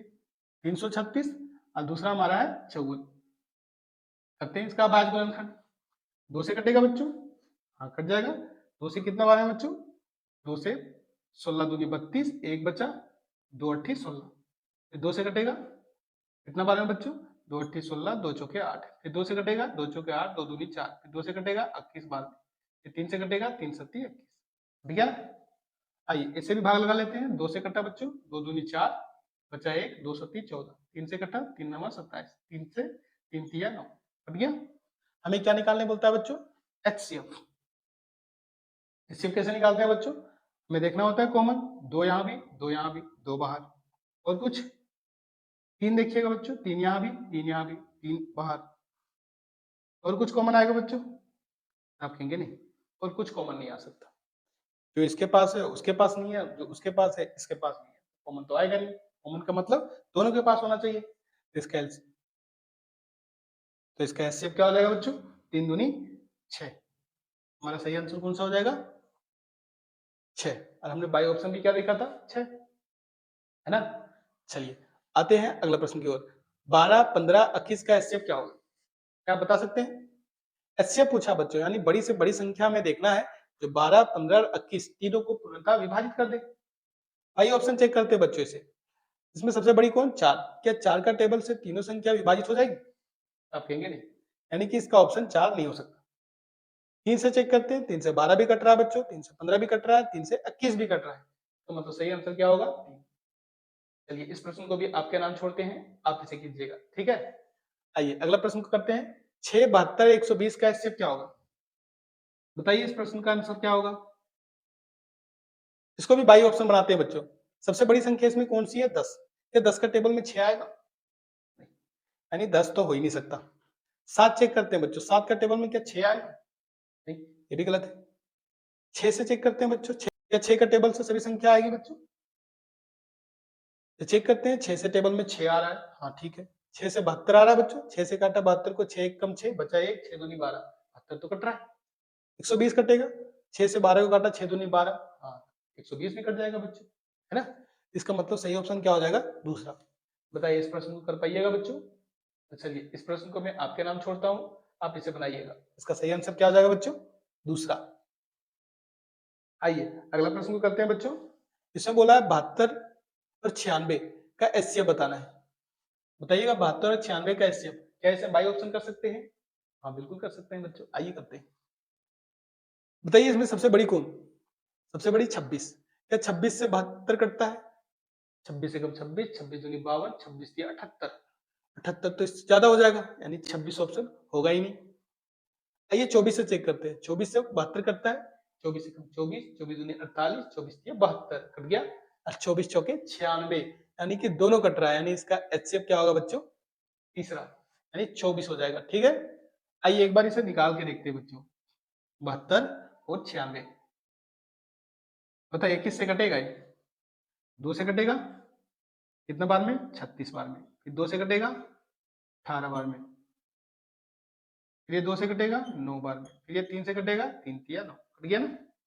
ये 96 को भी चेक कर लेते हैं, 2 से कटेगा बच्चों, 2 चौके 8, बचा 1, 2 अट्ठी 16, फिर 2 से कटा 24 बार में, फिर 2 से कटा 12 बार में, फिर 2 से कटा 6 बार में, फिर 2 से कटा 3 बार में, कट गया ना। हमें क्या लेना है इसका एचसीएफ, मैंने आपको क्या बताया था कैसे एचसीएफ लिखा जाता है, जो दोनों में उभयनिष्ठ होता है, जो कॉमन होता है, तो दो दोनों के पास है, 2 बाहर निकाल लिए, एक और 2 दोनों के पास है, एक और 2 बाहर आ गया, एक और 2 है तो एक और 2 आ गया, एक 3 भी है तो एक 3 भी आ गया, है ना बच्चों। अब नहीं आएगा कॉमन, चलिए गुना करके देखते हैं क्या आता है, 2 दूनी 4, 4 दूनी 8, 8 दिया 24, मैंने आपको यही तो बताया, इसका सही आंसर क्या हो जाएगा, 24। बताइए इजी है ना बच्चों, एचसीएफ और एलसीएम। आइए अगला प्रश्न को करते हैं आप।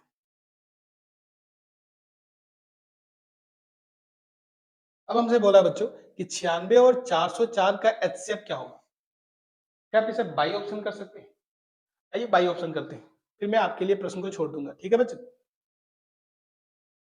ऑप्शन चेक करते हैं, सबसे बड़ा ऑप्शन कौन सा है इसमें से, 16, 16 को चेक करते हैं, 16 से क्या कटेगा बच्चों, 16 से 96 कट रहा है, 16 छक 96, 16 से क्या 404 कटेगा बच्चों, आइए भागा देते हैं, 16 से 40 में भागा लगाओ, 16 कम 16, 16 दूनी 32, कट गया ना 32, 32 बटा कितना 8, उतरा कितना 4, बना कितना 84।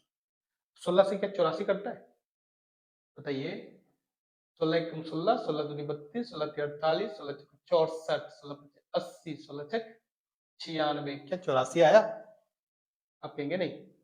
क्या 16 से विभाजित होगा? नहीं होगा। इसका मतलब है ए ऑप्शन हो ही नहीं सकता। 12 से चेक करो, 12 से 96 आ रहा है। 12 से 96 आता है बच्चों। 12 से 96 तो आ रहा है, लेकिन 404 आएगा क्या? आइए चेक कर लेते हैं 404 आता है कि नहीं आता है। 12 से काटा, 12 तिया 36, बचा कितना 4, उतरा कितना 4, और 12 से 44 आता है? 12 से 44 तो आता ही नहीं, यानी कि तीसरा ऑप्शन भी गलत। 8 से चेक करते हैं, 8 से 96 आता है बच्चों। 8 से 96 तो आ जाता है। क्या 404 आता है? 8 से काटे, 8 पचे 40, लेकिन 4 तो विभाजित हो ही नहीं रहा, यानी ए बी ऑप्शन गलत है। तो होगा कौन सा आंसर? पहला ऑप्शन यानी 4, है ना बच्चों। आइए देखते हैं कैसे। 4 से दोनों संख्याएं विभाजित होती है या नहीं होती है। 4 से 96 में भाग लगाया बच्चों। 4 से कितना भाग में? 4 दूनी 8, बचा कितना 1, और 4 चौके 16, ये तो कट जा रहा है। 4 से 404 में भाग लगाते हैं बच्चों, ये भी तो कट जाएगा। 4 एकम 4, 0, 4 एकम 4, यानी 101 बार में तो कट जाएगा। इसका सही आंसर क्या आ जाएगा बच्चों? पहला, है ना। अब मैं इस प्रश्न को आपके लिए छोड़ता हूं, आप कीजिएगा इसे घर पे, ठीक है। आइए बच्चों आप देखते हैं अगला प्रश्न को। अगला प्रश्न कहता है हमारा 26 और 91 का एलसीएम। क्या आप एलसीएम बना सकते हैं बच्चों? आइए निकालते हैं 26 और 91 का एलसीएम। 26 91, बताइएगा बच्चों किससे कटेगा ये? 2 से। 2 से कितना बार में? 13 बार में। तो 13 खुद एक अभाज्य संख्या है, तो अब भाग लगाने की आवश्यकता नहीं। आइए 91 का भी देख लेते हैं। ये किससे कटेगा बच्चों? 7 से। कितना बार में? 13 बार में। अब तो नहीं कटेगा ना, क्योंकि 13 खुद एक अभाज्य संख्या है। हमें क्या बोला है? इसका एलसीएम निकाल के दिखाओ। एलसीएम के लिए मैंने क्या बताया था बच्चों? गुणनखंड में जो भी संख्या आया हुआ है, पहले सबसे पहले वही संख्याओं को लिख लो, ताकि कुछ छूट ना जाए। तो कौन सी संख्या आया हुआ है बच्चों? 2 आया है, 13 आया हुआ है, 7 आया हुआ है। 2, 7 और 13 हमने लिख लिया। अब चलो लिखना स्टार्ट करते हैं। 2 अधिक बार किसमें आया है? इसमें एक बार, इसमें 0 बार। कितना बार लिखना है बच्चों? एक बार। 7 देखिएगा बच्चों, 7 अधिक बार किसमें आया है? 7 यहाँ एक बार, यहाँ 0 बार। कितना बार लिखना है हमें? एक बार। चलिए 13 को भी लिख लीजिएगा। 13 कितना बार बच्चों? यहाँ भी एक बार, यहाँ भी एक बार। कितना बार लिखना है हमें? एक बार। बताइए, इसको गुना कर पाइएगा? गुना करते हैं। 13 सती कितना हो गया बच्चों? 91, और 91 दूनी कितना हो गया बच्चों? 182। हमारा सही आंसर क्या हो जाएगा बच्चों? 182, यानी दूसरा ऑप्शन सही हो जाएगा। अब आप कहेंगे जैसे हमने एचसीएफ को किया था, क्या हम एलसीएम को भी कर सकते हैं? तो हाँ, आप इसे बाई ऑप्शन कर सकते हैं, अगर डेटा आसान हो तब। ठीक है, जैसे 26 और 91 है, हमें चेक करना है इसमें छोटी से छोटी संख्या कौन सी है जो 26 और 91 से पूर्णतः विभाजित हो जाएगा। आप कहेंगे वहां तो बड़ी से बड़ी बोल रहे थे, यहाँ छोटी से छोटी बोल रहे। हाँ, एलसीएम का फुल फॉर्म होता है बच्चों लीस्ट कॉमन मल्टीपल, है ना।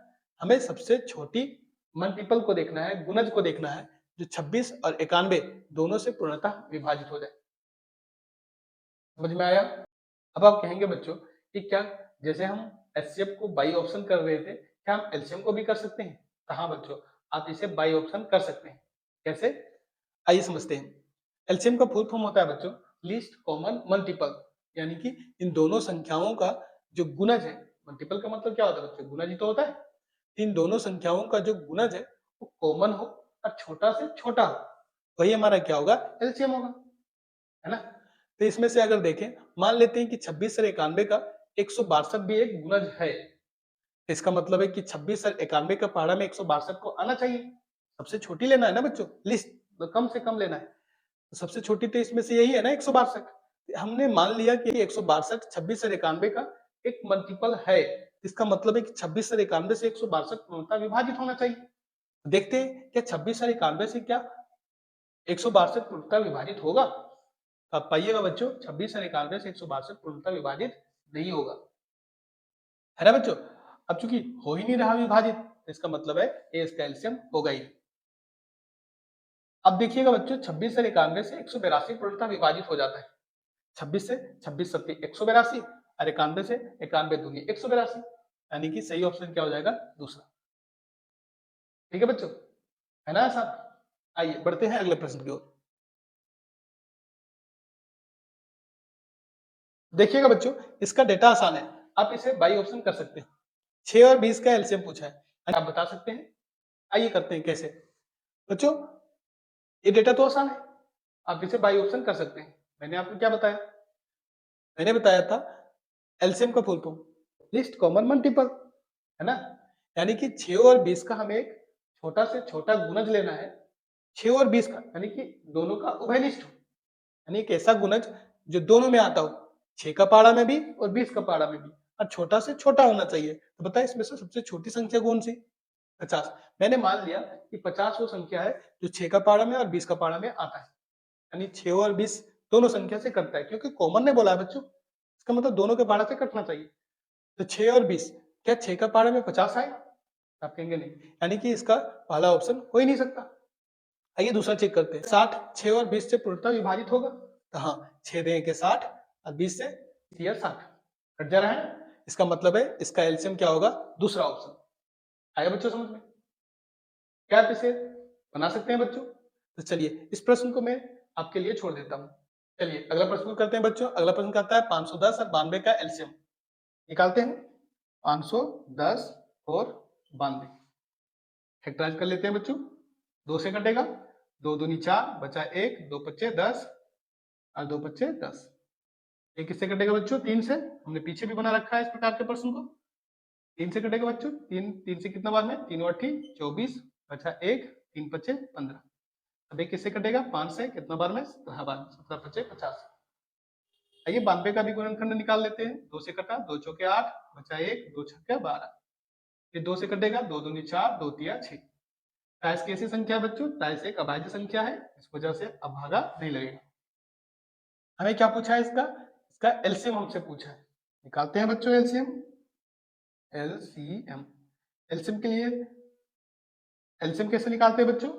एलसीएम के लिए मैंने आपको क्या बताया था कि यहाँ जो संख्या आया हुआ है गुणनखंड में, हमें प्रत्येक संख्या को सबसे पहले लिख लेना है। आइए लिखते हैं। 2 3 5 17 23। 2 3 5 17 23, ये संख्या यहाँ आया हुआ है। चलिए एक एक करके देखते हैं। सबसे पहले 2 को, 2 बच्चों अधिक बार किसमें आया है? इसमें 1 बार, इसमें 2 बार। कितना बार लिखेंगे बच्चों हम? 2 बार। आइए 3 का काम करते हैं। 3 कितना बार आया है? यहाँ 1 बार, यहाँ 0 बार, यहाँ 1 बार, यहाँ 0 बार। कितना बार हमें लिखना है? 1 बार।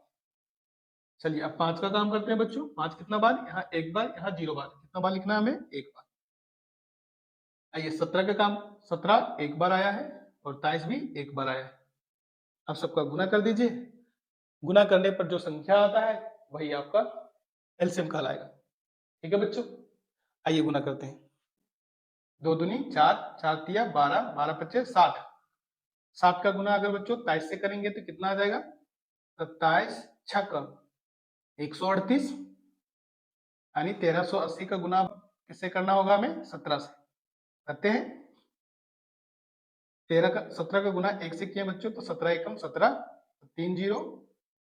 फिर 17 का गुना 3 से किए तो 17 तिया 51, 2 जीरो। फिर 17 का गुना 8 से किए बच्चों तो 17 आठ कितना हो जाएगा? 136, 1 जीरो। फिर 17 गुना जीरो से करेंगे बच्चों तो जीरो ही आएगा, लिखने की जरूरत है ही नहीं। जोड़ लेते हैं। 0 6 3 और 1 4 7 5 12 1 13 13 13 के 3 हाथ में आया 1 1 और 1 2, 27 46 जीरो। कौन सा ऑप्शन हो जाएगा बच्चों? 27 46 जीरो, यानी पहला ऑप्शन हमारा सही आंसर हो जाएगा। बताइए है समस्या बच्चों? आगे बढ़े अब। आइए बच्चों अब आगे बढ़ते हैं, अगला प्रश्न को करते हैं।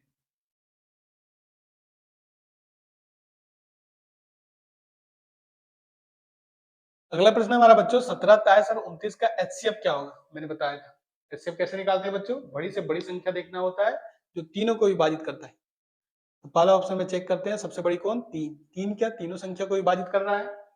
आप कहेंगे नहीं, ये ऑप्शन हो ही नहीं सकता। 2 चेक कीजिएगा, 2 क्या सभी संख्या को विभाजित करता है? नहीं। लास्ट में क्या बच गया हमारा? चौथा ऑप्शन, एक तो सबको विभाजित करेगा, है ना। चलिए आगे बढ़ते हैं, अगला प्रश्न करते हैं। 17 23 और 29 का एलसीएम पूछा है बच्चों। 17 23 29, बताइएगा बच्चों। ये तीनों संख्या को देखिएगा बच्चों, तीनों का तीनों अभाज्य संख्या है।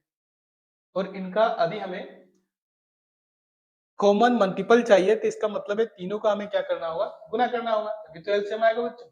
आइए 17 23 और 29 का हम करते हैं गुना। 17 23 और 29 गुना तक करना पड़ेगा बच्चों, तो चलिए गुना करते हैं। सबसे पहले हम करते हैं बच्चों 23 और 29 का गुना, है ना। तो करते हैं 23 का गुना 2 से करेंगे तो 23 दूना 46 10। अब 23 का गुना 9 से करेंगे तो 23 9 207, है ना बच्चों। जोड़ते हैं 7 6 4 2 6, कितना आ गया हमारा 667। अब 667 का गुना हमें बच्चों 17 के साथ करना है, करते हैं। 17 छक्के कितना हो गया बच्चों, 17 छक्के कितना हो गया बच्चों 102, कितना जीरो 2 जीरो। फिर 17 छक्के कितना हो गया बच्चों 102, कितना जीरो 1 जीरो। फिर 17 सती कितना हो गया बच्चों 119। जोड़ दो, 9 का 9, 2 और 1 3, 2 और 1 3, 1 का 1, 1 का 1। इसका एलसीएम क्या हो जाएगा बच्चों 11339। बताइए है समस्या। चलिए बच्चों अब अगला प्रश्न को करते हैं।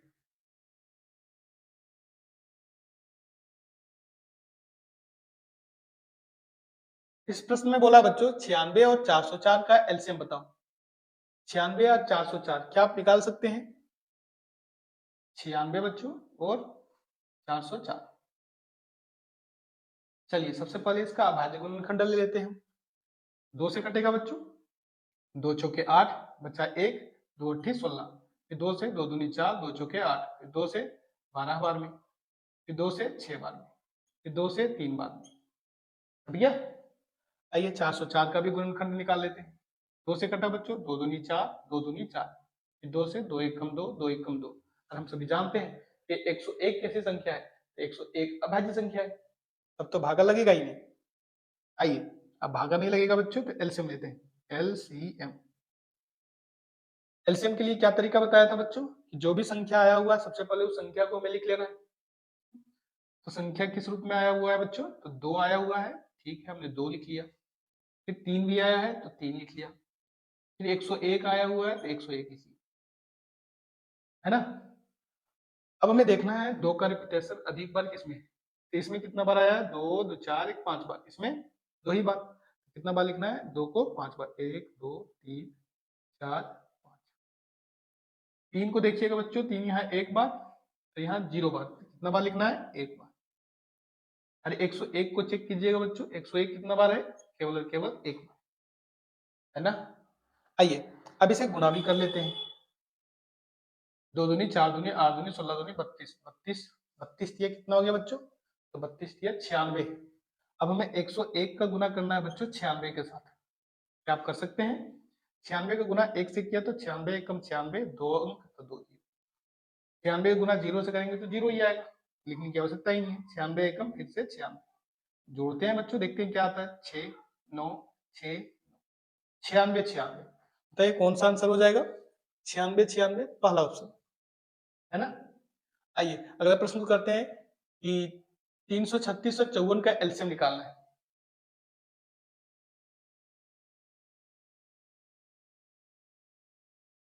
336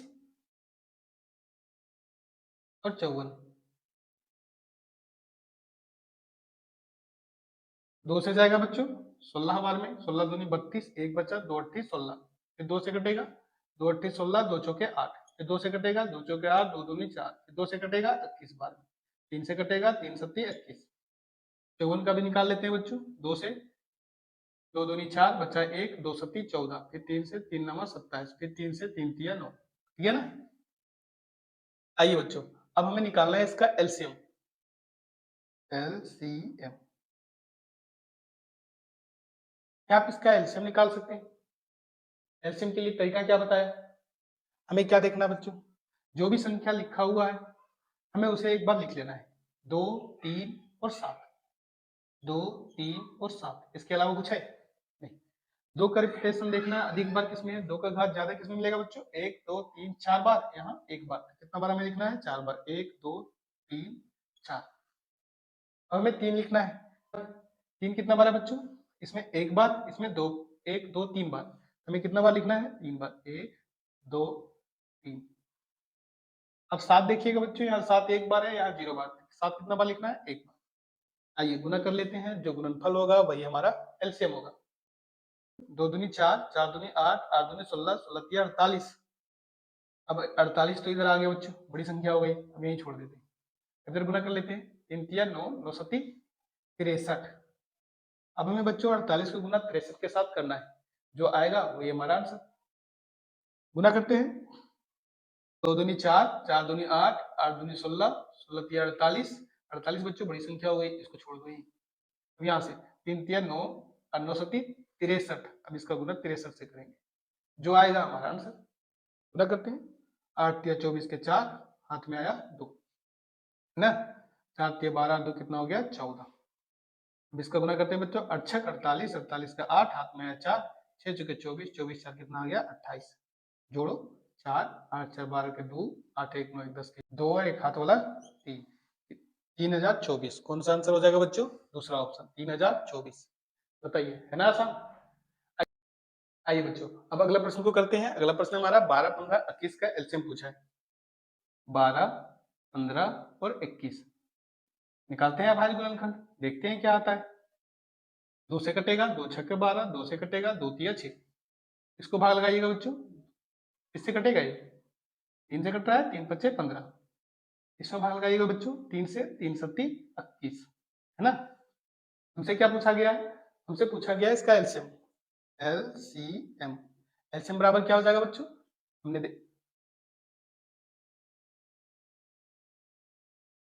एलसीएम बराबर क्या हो जाएगा बच्चों?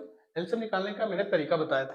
क्या करना होता है? जो भी संख्या आया हुआ है सबसे पहले हमें लिखना है।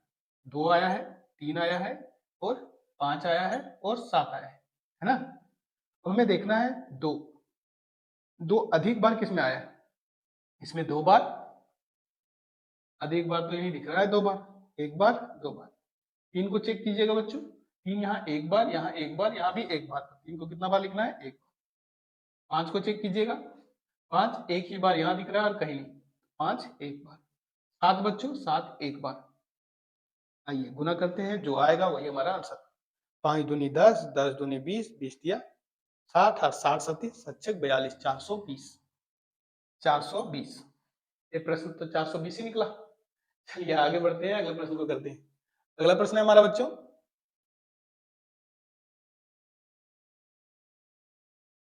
हमने ये प्रश्न को कर लिया 12 15 21। अब अगला प्रश्न है 8 9 25 का एलसीएम बताना है।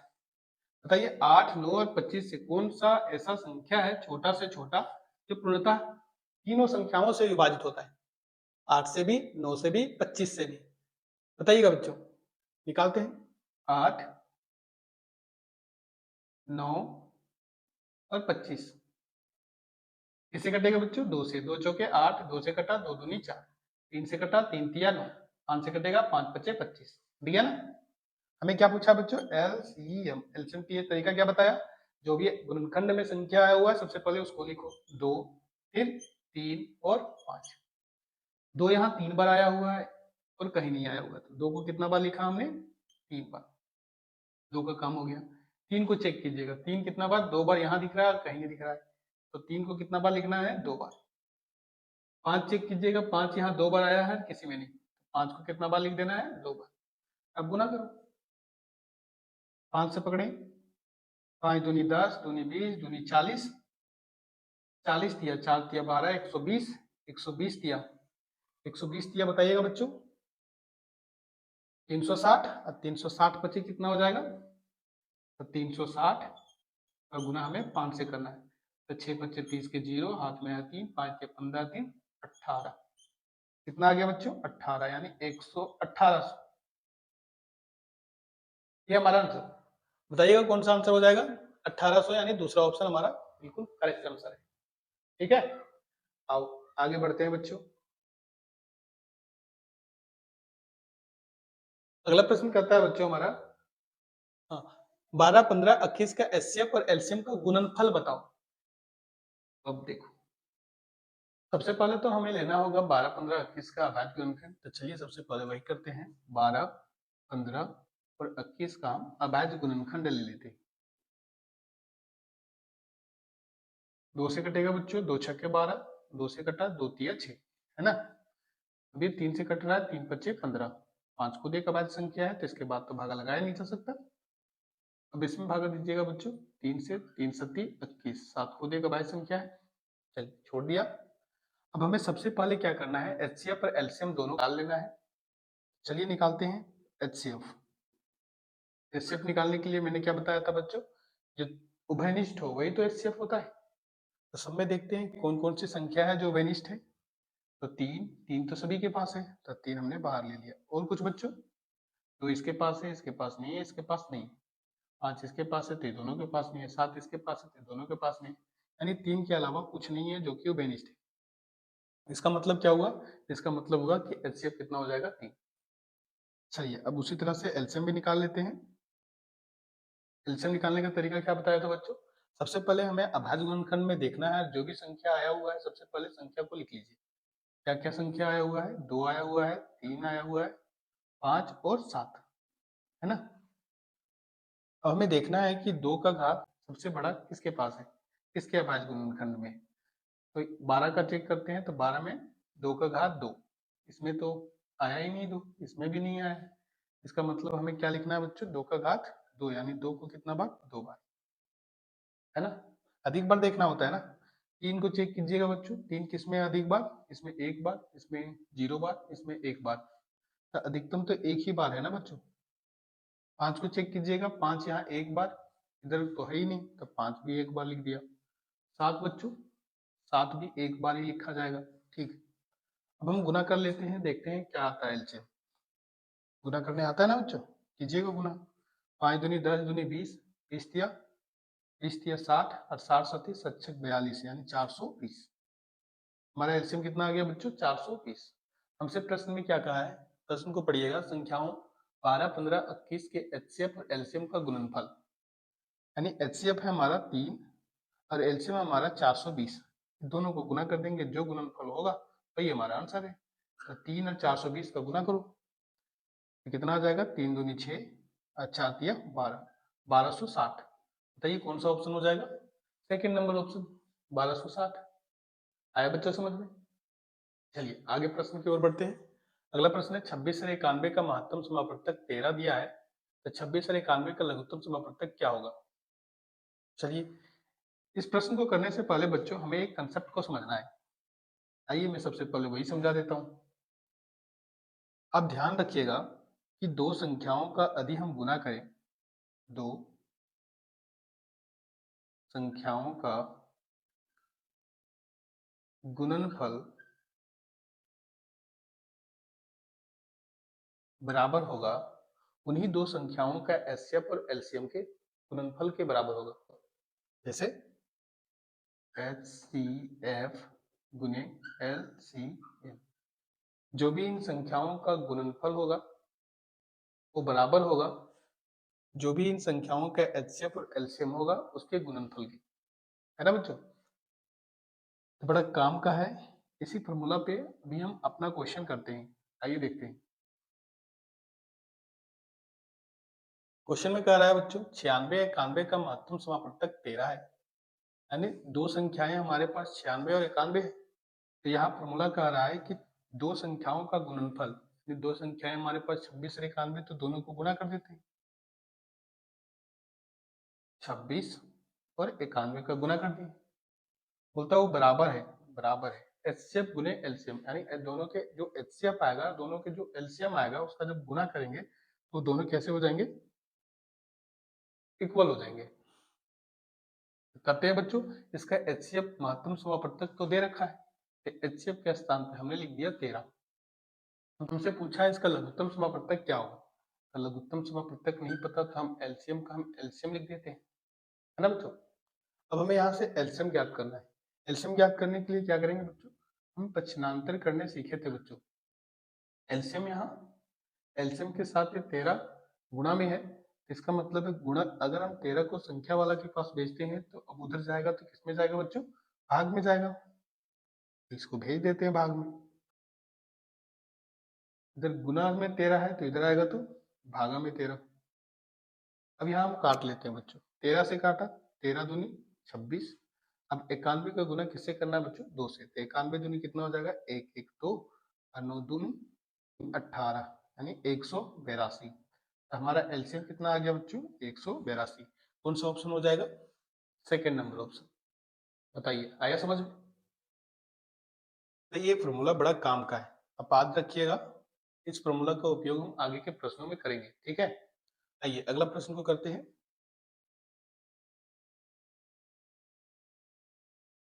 इस प्रश्न को देखिएगा बच्चों, बोलता है यदि एचसीएफ ए और 8, ए कोई संख्या है हमें नहीं पता और दूसरा संख्या दे रखा है 8, बोलता है इसका जो एचसीएफ है वो 4 है और तो और बता दिया है ये दोनों संख्या का जो एलसीएम है वो 24 है। तो पूछता है आपसे ये जो संख्या हमने गायब कर दिया है ये संख्या है कितना? तो क्या हम बच्चों इसी फॉर्मूला से नहीं निकाल सकते? बिल्कुल निकाल सकते हैं ना। आइए इसी फॉर्मूला पे रखते हैं और बनाने की कोशिश करते हैं बच्चों। क्या कहता है बच्चों? बोलता है ए और 8, हमारे पास दो संख्या कौन कौन सी है? एक तो संख्या ए है और दूसरा 8 है। ये कोई संख्या है जो हमें नहीं पता, अभी निकालना है। ए कोई संख्या है जो हमें नहीं पता है, अभी निकालेंगे, ठीक है? इसका एचसीएफ बच्चों कितना है? 4, हमने लिखा 4। एलसीएम कितना है? 24, एलसीएम लिख दिया 24, है ना? अब हमें ए का मान निकालना बच्चों, उसी प्रकार से करेंगे। ए को इधर ही रख लेंगे क्योंकि चर और अचर को एक साइड करेंगे बच्चों, तभी तो हमारा आंसर आएगा ना। अब चूंकि यहाँ ए का मान निकालना है तो ए को बराबर के इधर रखेंगे, बाकी सबको उधर भेजेंगे। तो हमारे पास कितना है? 4 गुने 24 इधर है और 8 इधर जाएगा। गुना से उधर तो बच्चों पक्षांतर होगा तो ये भागा में चला जाएगा। 4 से काटेंगे, 4 से काटा 4 दूनी 8 और 2 से 24 को काटा तो 12 बार में। तो ए का मान कितना आ गया बच्चों? ए का मान आ गया हमारा 12। कौन सा ऑप्शन सही हो जाएगा? तीसरा नंबर ऑप्शन बिल्कुल सही आंसर है ना बच्चों? आइए अगला प्रश्न को करते हैं। अगला प्रश्न कहता है कि एचसीएफ दे रखा है 6 और 20 का 2, हमसे पूछा है इसका एलसीएम क्या होगा। आइए निकालते हैं। फिर से इसी फॉर्मूला पे बनेगा बच्चों, करते हैं। संख्या पर कौन कौन सा है बच्चों? 6 और 20 लिख लेते हैं। 6 गुना 20। अब एचसीएफ और एलसीएम के बराबर होगा। एचसीएफ तो अब दे दिया है 2, हमसे पूछा है इसका एलसीएम क्या हो। क्या निकाल सकते हैं बच्चों? निकालिएगा। तो 6 20 तो है ही हमारे पास, गुना में 2 है तो इधर आया भागा में 2। अब बराबर में क्या बचा बच्चों? एलसीएम। 2 से काटे 6 को, 2 तिया 6 और 20 का गुना 3 से, तो 20 तिया कितना हो जाएगा बच्चों? 60। एलसीएम कितना निकल गया हमारा? 60। बताइएगा कौन सा आंसर हो जाएगा? थर्ड नंबर ऑप्शन बिल्कुल करेक्ट आंसर है। आया जी समझ में? आइए अगला प्रश्न की ओर बढ़ते हैं। अगला प्रश्न है हमारा 50 नंबर प्रश्न। 50 नंबर प्रश्न में क्या कह रहा है बच्चों कि 96 तथा 104 का महत्तम समापवर्तक 4 दिया है, तो 96 और 404 का लघुत्तम समापवर्तक क्या होगा? इसी फॉर्मूला पे बन जाएगा ना बच्चों? आइए करते हैं। 96 और 404 का महत्तम दे दिया है, 96 और 404 का एचसीएफ दे दिया है। एचसीएफ कितना दिया है बच्चों? 4। हमें इसका क्या पूछा है? एलसीएम बताओ। तो एलसीएम को हमने एलसीएम लिख दिया, अभी निकालते हैं। बच्चों 96 गुना 404 तो है ही, गुना में 4 है तो इधर आएगा तो भागा में आ गया हमारा 4। अब काट पीट करते हैं, देखते हैं क्या बचता है। जो भी बचेगा वो हमारा एलसीएम होगा। 4 से बच्चों देखिए 4 कट रहा है, 404 कट रहा है, काट दो। 4 एकम 4 0, 4 एकम 4 कट गया ना। अब 96 का गुना 101 से करेंगे, जो गुणनफल आएगा वही हमारा एलसीएम होगा। तो करते हैं। 96 का गुना 1 से करेंगे बच्चों, तो 96 एकम 96 और फिर से 96 एकम 96, यानी हमारा जो आंसर आ जाएगा बच्चों 96 96 आ जाएगा। 96 96 यही हमारा एलसीएम होगा। बताइएगा कौन सा आंसर हो जाएगा? फोर्थ नंबर ऑप्शन बिल्कुल करेक्ट आंसर है, 96 96, है ना बच्चों? आइए अब हम करते हैं अगले प्रश्न को। इसमें भी देखिएगा बच्चों, यहाँ बोलता है एलसीएम दे रखा है 26 और 91 का 182। आपसे पूछा है 26 और 91 का एचसीएफ क्या होगा। क्या आप निकाल सकते हैं? चलिए निकालते हैं इसी फॉर्मूला पे बच्चों।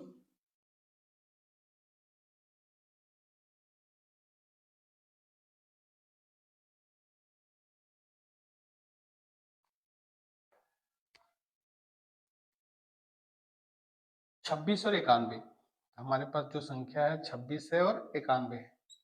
इसका एचसीएफ कितना दिया है बच्चों? तो इसका एचसीएफ दे दिया है, इसका एचसीएफ कितना है बच्चों? इसका एचसीएफ तो दिया ही नहीं है, हमने एचसीएफ को अबर एचसीएफ लिख दिया। एलसीएम तो दे रखा है ना बच्चों, एलसीएम कितना है? 182, 182, हमने 182 लिख दिया। अब हमें क्या ज्ञात करना है? अब हमें ज्ञात करना है एचसीएफ को। हम एचसीएफ को यहीं पकड़ लेंगे, है ना बच्चों। अरे ये जो 182 गुणा में है, इधर आएगा तो बच्चों 182 भागा में जाएगा। इधर हमारे पास 26 और 91 तो ऑलरेडी है, भागा में कितना आ गया बच्चों? 182। आपको काटने तो आता है ना बच्चों, तो काटिएगा। 91 से 82 बच्चों, 91 दूनी 82, 2 बार में तो कट गया। अब 2 से 26 को काटा कितना बार में बच्चों? तो 13 बार में, 13 दूनी 26। हमारे पास एचसीएफ क्या आ गया बच्चों? एचसीएफ आ गया हमारा 13। बताइए कौन सा ऑप्शन हो जाएगा? फोर्थ नंबर ऑप्शन बिल्कुल करेक्ट आंसर है। ठीक है, आइए अगला प्रश्न को करते हैं। अगला प्रश्न है बच्चों 306 और 657 का जो एचसीएफ है वो 9 है, तो आपसे पूछता है इसका एलसीएम क्या होगा, क्या बनेगा बच्चों? आइए कर लेते हैं, सेम फार्मूला से बनेगा बच्चों, इसी से निपटा लेते हैं इसको भी। क्या बोलता है कि 306 और 657, हमारे पास दो संख्या कौन सा है? 306 है और 657 है। इसका एलसीएम दे दिया है, इसका एचसीएफ दे दिया है कितना? 9। तो एचसीएफ के स्थान पे हमने लिख दिया 9। एलसीएम क्या है हमें नहीं पता, हम निकाल लेंगे। निकालते हैं बच्चों। 306 का गुना करेंगे किससे बच्चों? 657 से। अरे गुना में 9 है बच्चों, तो इधर भागा में आया 9, बराबर में क्या बच गया बच्चों? तो हमारा एलसीएम बच गया। यानी कि जो भी यहाँ काट पीट कर वैल्यू आएगा वो हमारा एलसीएम के बराबर होगा। तो आइए काट छाट करते हैं बच्चों, देखते हैं क्या आता है। आप यहाँ ध्यान पूर्वक देखिएगा बच्चों, तो 306 जो है वो 9 से कट जाएगा। 9 का विभाजन नियम उसी प्रकार से है बच्चों, जैसे आपने देखा था 3 का विभाजन नियम। 3 का विभाजन नियम में क्या देखा था? अंकों को योग कर रहे थे और उसे भाग दे रहे थे किससे? 3 से। उसी प्रकार से यहाँ भी है, अंकों का योग करेंगे और भाग देंगे 9 से। अगर पूर्णतः विभाजित हो जाएगा तो पूरा संख्या भी 9 से विभाजित हो जाएगा। जैसे 6 और 3 कितना हो गया? 9। इसका मतलब है 9 से 9 कटता है, तो हम इसे इसमें भाग लगाएंगे तो ये पूर्णतः 306 9 से कट जाएगा। लगाते हैं भाग। 9 से काटा बच्चों, 9 से कितने बार में जाएगा? 9 तिया 27, बचा 3, 9 चौके 36, यानी कि 34 बार में ये पूर्णतः कट जाएगा, है ना। अब हमें 657 और 34 का क्या करना है? तो गुणा करना है। जो भी गुणनफल आएगा वो हमारा एलसीएम के बराबर होगा। क्या बच्चों हम इसे यूनिट डिजिट से हल कर सकते हैं? तो अगर हम यूनिट डिजिट से हल करने जाएं तो सभी का यूनिट डिजिट सेम है, तो बच्चों यहाँ आपको मेहनत करना ही पड़ेगा, यहाँ गुना आपको करना ही पड़ेगा। तो करते हैं 657 का गुना 34 से, देखते हैं क्या आता है। 657 का गुना हमें करना है 34 के साथ। तो बच्चों बोला 7 चौके 28 के 8 हाथ में आया 2, 5 चौके 20 2, 22 के 2 हाथ में फिर से 2, 6 चौके 24, 24 2 26। फिर हमें इस 3 का गुना सबके साथ करना है। 7 के 28 के 1 हाथ में आया 2, 5 के 15 2, 17 के 7 हाथ में आया 1, 8 के 18 1 हाथ वाला कितना हो जाएगा बच्चों? 19। होते हैं 8 2 1 3, 7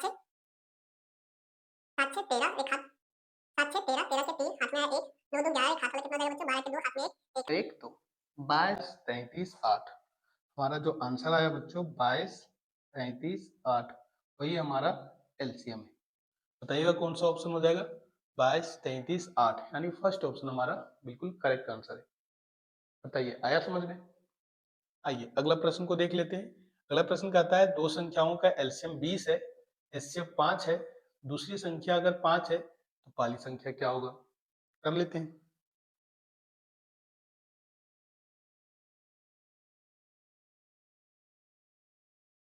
हाँ बच्चों फिर से देखिएगा प्रश्न को। प्रश्न कहता है कि दो संख्याओं का एलसीएम दे दिया है कितना? 20। क्या हम इससे बना सकते हैं ना? दो संख्या है हमारे पास, इसका एलसीएम दे दिया है, तो एलसीएम के स्थान पे हमने रख दिया 20। और कुछ दे रखा है बच्चों? हाँ इसका एचसीएफ भी दे दिया, एचसीएफ दिया बच्चों 5, तो हमने 5 लिख दिया। अब कहता है दूसरी संख्या 5 है, तो पहली संख्या क्या हो? हम पहली संख्या को कुछ भी मान सकते हैं, मान लेते हैं पहली संख्या हमारा x है, तो दूसरी संख्या क्या है बच्चों? तो दूसरी संख्या तो दे रखा है ना 5, है ना। अब हमें x का मान चाहिए, तो x को यही रखेंगे बच्चों और 5 को भेज देंगे। तो 5 यहाँ गुणा में है तो उधर जाएगा बच्चों, तो ये भागा में आ जाएगा। ये 5 से 5 तो कैंसिल आउट हो गया। x का मान कितना आ गया बच्चों? 20। इसका मतलब वो जो पहली संख्या है वो कितना है बच्चों? 20। बताइए कौन सा ऑप्शन हो जाएगा? सेकंड नंबर ऑप्शन बिल्कुल सही आंसर है ना। इजी। आइए आगे बढ़ते हैं, अगला प्रश्न को करते हैं। इस 54 नंबर प्रश्न को देखिएगा बच्चों, दो संख्याओं का एचसीएफ 15 है, एलसीएम 105 है, यदि एक संख्या 5 है तो दूसरी संख्या क्या होगी? बताइए, है ना इसी प्रकार का क्वेश्चन बच्चों। क्या कर सकते हैं आप? अगर क्या बोला है कि दूसरी संख्या क्या होगी, तो दूसरी संख्या को अगर हम एक्स मान लेते हैं, नहीं पता ना बच्चों दूसरी संख्या क्या है, एक्स मान लो। पहली संख्या, दोनों संख्या का एचसीएफ दिया है, एलसीएम दिया है, तो हमें सबसे पहले वही नोट डाउन करना है। एचसीएफ कितना है? तो एचसीएफ है 15 और एलसीएम कितना है? 105। लिख दिया। अब जो दोनों संख्याओं का गुणनफल करना है, अब दोनों संख्याओं का गुणनफल करना है, तो यहाँ अगर ध्यान से देखें बच्चों, तो यदि एक संख्या दे दिया है 5, दूसरी संख्या क्या है हमें नहीं पता, हम उसके स्थान पे मान लेते हैं x। अब हमें इसी x का मान ज्ञात करना है। बताइए, आप नहीं कर सकते? वैसे ही करेंगे, x को यहीं छोड़ देंगे बच्चों, 15 का 15 लिखें, गुना का गुना, 105 का 105। अगर ये गुणा में है तो उधर जाएगा तो भागा में आ गया हमारा 5। अब काट सकते हैं ना बच्चों, 5 से भागा लगाओ, 5 से इसको काट दिया बच्चों, देखो 5 दूनी 10 कट गया, और 5 एकम 5, 21 बार में पूरी तरह से कट गया। अब हमें बच्चों इन दोनों का गुना करना है, और जो भी आएगा गुणनफल वही हमारा दूसरा संख्या होगा। गुना करते हैं, 15 एकम 15 के 5, हाथ में आया 1, 15 दूनी 30, 30 और 1 कितना हो गया बच्चों? 31। हमारा आ गया x का मान 315। बताइएगा कौन सा आंसर हो जाएगा? थर्ड नंबर ऑप्शन बिल्कुल करेक्ट आंसर है, 315। अब अगला प्रश्न को देखते हैं बच्चों। अगला प्रश्न क्या कह रहा है कि दो संख्याओं का एचसीएफ 13 है, एलसीएम 182 है, तो संख्याओं का गुणनफल क्या होगा? मैंने क्या समझाया था बच्चों कि दो संख्याओं का गुणनफल बराबर होता है एचसीएफ गुने एलसीएम के। हमसे एचसीएफ और एलसीएम दे दिया दोनों संख्या का, हमसे पूछा कि संख्या का गुणनफल क्या होगा। इसका मतलब है जो एचसीएफ और एलसीएम का गुणनफल होगा वही उन संख्याओं का गुणनफल होगा। तो हम क्यों ना एचसीएफ और एलसीएम का गुणनफल निकाल लें, तो हमें संख्याओं का गुणनफल मिल जाएगा, है ना। तो चलिए निकाल लेते हैं बच्चों। दो संख्या हमारे पास कौन सा है हमें नहीं पता, एक संख्या को हमने मान लिया a और दूसरा संख्या को मान लिया b। अब इन्हीं दोनों संख्याओं का हमें गुणनफल चाहिए। तो बच्चों इन दोनों संख्याओं का जो भी एचसीएफ होगा, जो भी एलसीएम होगा, वो गुणनफल के बराबर होगा।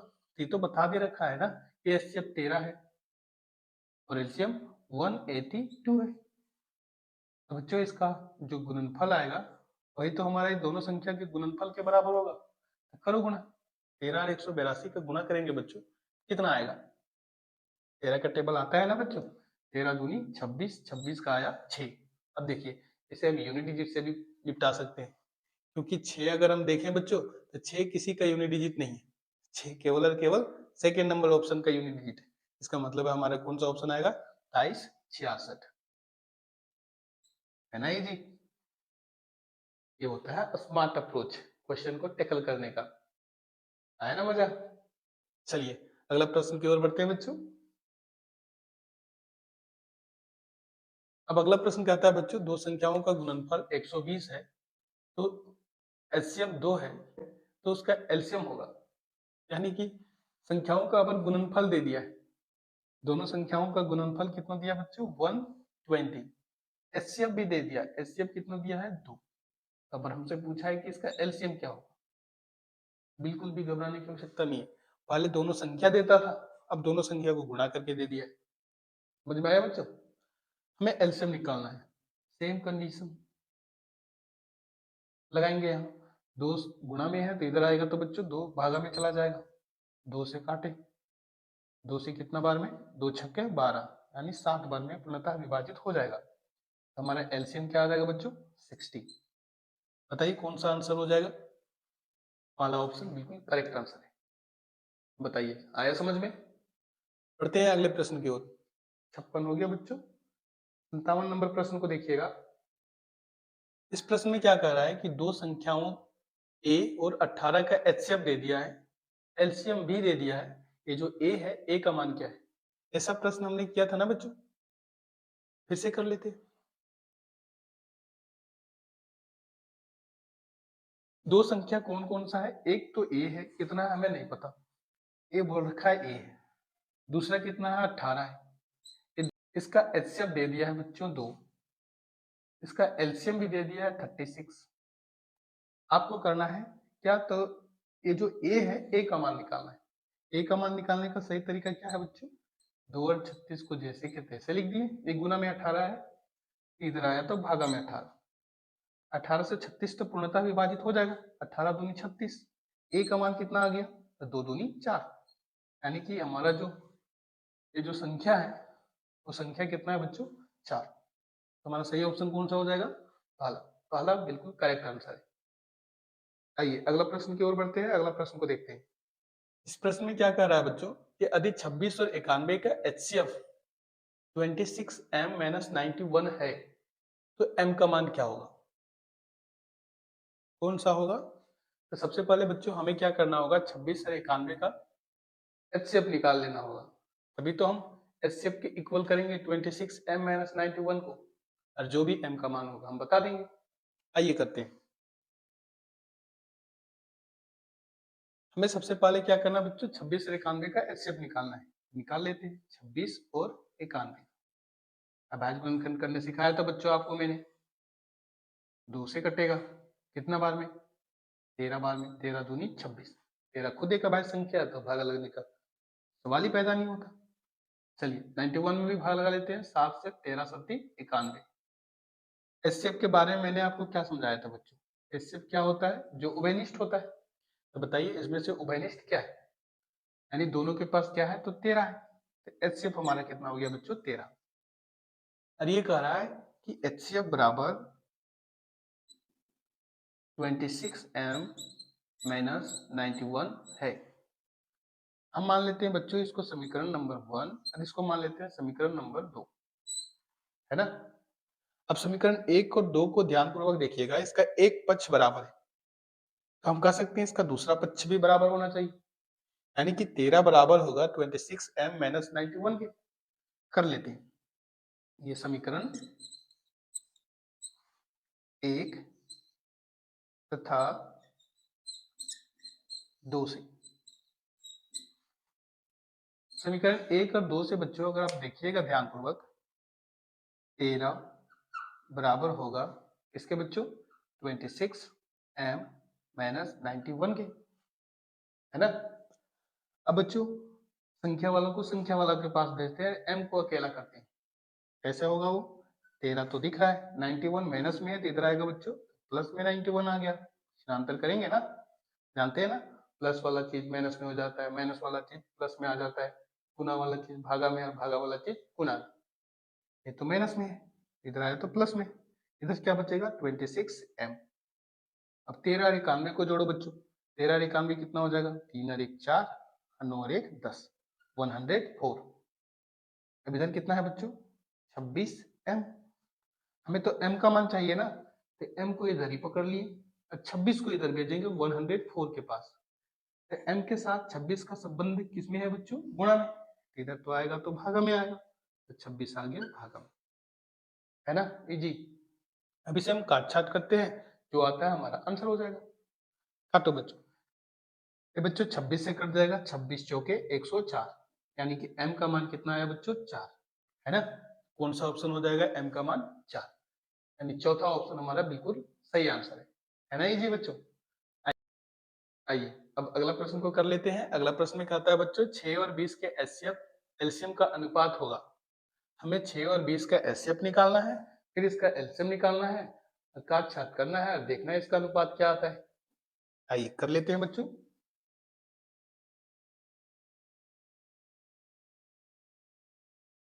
6 और 20 है हमारा।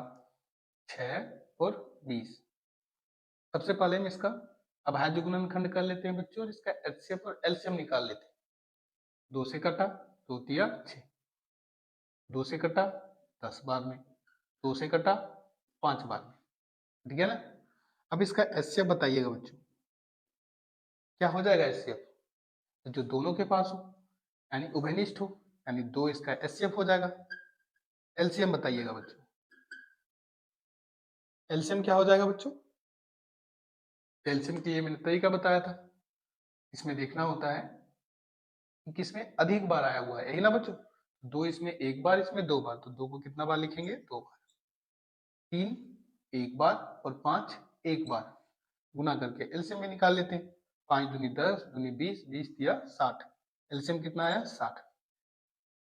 अब हमें क्या करना है, तो बोलता है एचसीएफ एवं एलसीएम का अनुपात, यानी पहला वैल्यू एचसीएफ का, दूसरा एलसीएम का होना चाहिए। एचसीएफ बटे एलसीएम, यही हमारा अनुपात होगा, है ना बच्चों। एचसीएफ कितना दे दिया है? 2, एलसीएम कितना दिया है? 60। काट-छाट कीजिए, 2 से कटा 30 बार में, तो हमारा अनुपात क्या आ गया बच्चों? 1:30। कौन सा आंसर हो जाएगा? तीसरा नंबर ऑप्शन बिल्कुल सही आंसर है। आया जी बच्चों समझ में?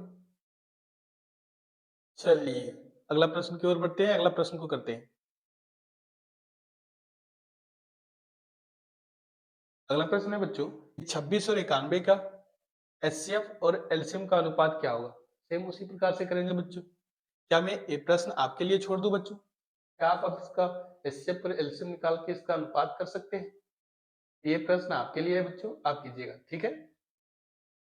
आइए अगला प्रश्न की ओर बढ़ते हैं।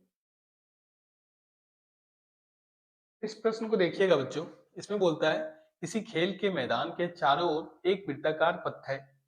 इस मैदान का एक चक्कर लगाने में सोनिया को 18 मिनट लगते हैं, जबकि इसी मैदान का एक चक्कर लगाने में रवि को 12 मिनट लगते हैं। मान लीजिए वे दोनों एक ही स्थान और एक ही समय पर चलना प्रारंभ करके एक ही दिशा में चलते हैं, तो कितने समय बाद वे पुनः प्रारंभिक स्थान पर मिलेंगे? तो सिंपल है बच्चों, आपको क्या करना है, 18 और 12 का एलसीएम लेना है। जो भी इसका एलसीएम होगा वही इसका आंसर होगा। बताइए, कर सकते हैं आप? 18 और 12 का एलसीएम ले लेंगे बच्चों, तो जितना आएगा उतना ही मिनट उसका सही आंसर हो जाएगा, ठीक है। चलिए आगे बढ़ते हैं, अगला प्रश्न को करते हैं। इस प्रश्न को देखिएगा बच्चों, इसमें मैं थोड़ा समझा दूं आपको। इस प्रश्न को देखिएगा बच्चों, इस प्रश्न में y को तोड़कर लिख रहा है 4 और x के रूप में, और फिर x को तोड़ रहा है 3 और 7 के रूप में, यानी कि दोनों का जो गुणनफल होगा x के बराबर होगा और इन दोनों का जो गुणनफल होगा वो y के बराबर होगा। तो क्या आप यहाँ से x और y का मान नहीं निकाल सकते? बताइए, 7 और 3 का गुना करेंगे तो 7 या 21, ये 21 बराबर किसके हो जाएगा? x के, यानी x का मान क्या होगा बच्चों? 21, यानी कौन सा ऑप्शन हो जाएगा? यानी कि दूसरा या फिर तीसरा हो सकता है। x का मान हम जान गए बच्चों कितना? 21। उसी तरह से क्या आप y का मान नहीं बता सकते? अभी x का मान 21 जान गए, 4 है, तो 21 का गुना 4 से करेंगे तो 21 चुके कितना हो जाएगा बच्चों? 21 चुके 84, यानी कि y का मान कितना निकल गया बच्चों? 84, है ना ये जी। तो बताइए कौन सा ऑप्शन हो जाएगा? x का मान 21 और y का मान 84, x का मान 21 और y का मान 84, यानी दूसरा ऑप्शन बिल्कुल सही आंसर। तो बताइए, क्या 65 नंबर प्रश्न कर पाएंगे आप? इसमें बोला है a और b का मान बताओ, कैसे निकालेंगे? तरीका क्या बताया था मैंने आपको? इन दोनों को गुना करेंगे तो a का मान के बराबर होगा, इन दोनों का गुना करेंगे तो 27 का मान के बराबर होगा, है ना। इन दोनों को गुना करके a का मान निकाल लेते हैं, तो 27 दूनी कितना हो गया बच्चों? 54, यानी a का मान कितना आ गया? 54 निकल गया। अब यहाँ b का मान भी निकाल लेते हैं। b का मान निकालने के लिए तरीका क्या बताया था बच्चों? इन दोनों को गुना करेंगे वो 27 के बराबर होगा, यानी 3 का गुना अगर b से करेंगे तो 3 भी आएगा और ये 27 के बराबर होगा। हमें तो 3b का मान नहीं पूछा, हमें तो b का मान पूछा है। तो बच्चों b के लिए क्या करेंगे? b को अकेला छोड़ेंगे, 27 के पास 3 को भेज देंगे, 3 गुना में है तो 3 आया, भागा में 3 से काटा 27, 3 9 27, यानी b का मान कितना आ गया? 9। a का मान कितना है? 54। बताइए कौन सा ऑप्शन हो जाएगा? तीसरा, ए का मान 54, बी का मान 9। तीसरा नंबर ऑप्शन बिल्कुल करेक्ट आंसर है। बच्चों, प्रश्नों की संख्या समाप्त हुई। उम्मीद करते हैं आपको वीडियो पसंद आया। यदि पसंद आया बच्चों तो अपने मित्रों के साथ साझा कीजिएगा, और यदि आपके ज़हन में किसी भी प्रकार का डाउट है तो आप बिल्कुल कमेंट में पूछ सकते हैं। मैं हर संभव प्रयास करूँगा आपके प्रश्नों का उत्तर देने का। तो बच्चों, मिलते हैं अगले वीडियो में, तब तक के लिए बाय बाय, टेक केयर।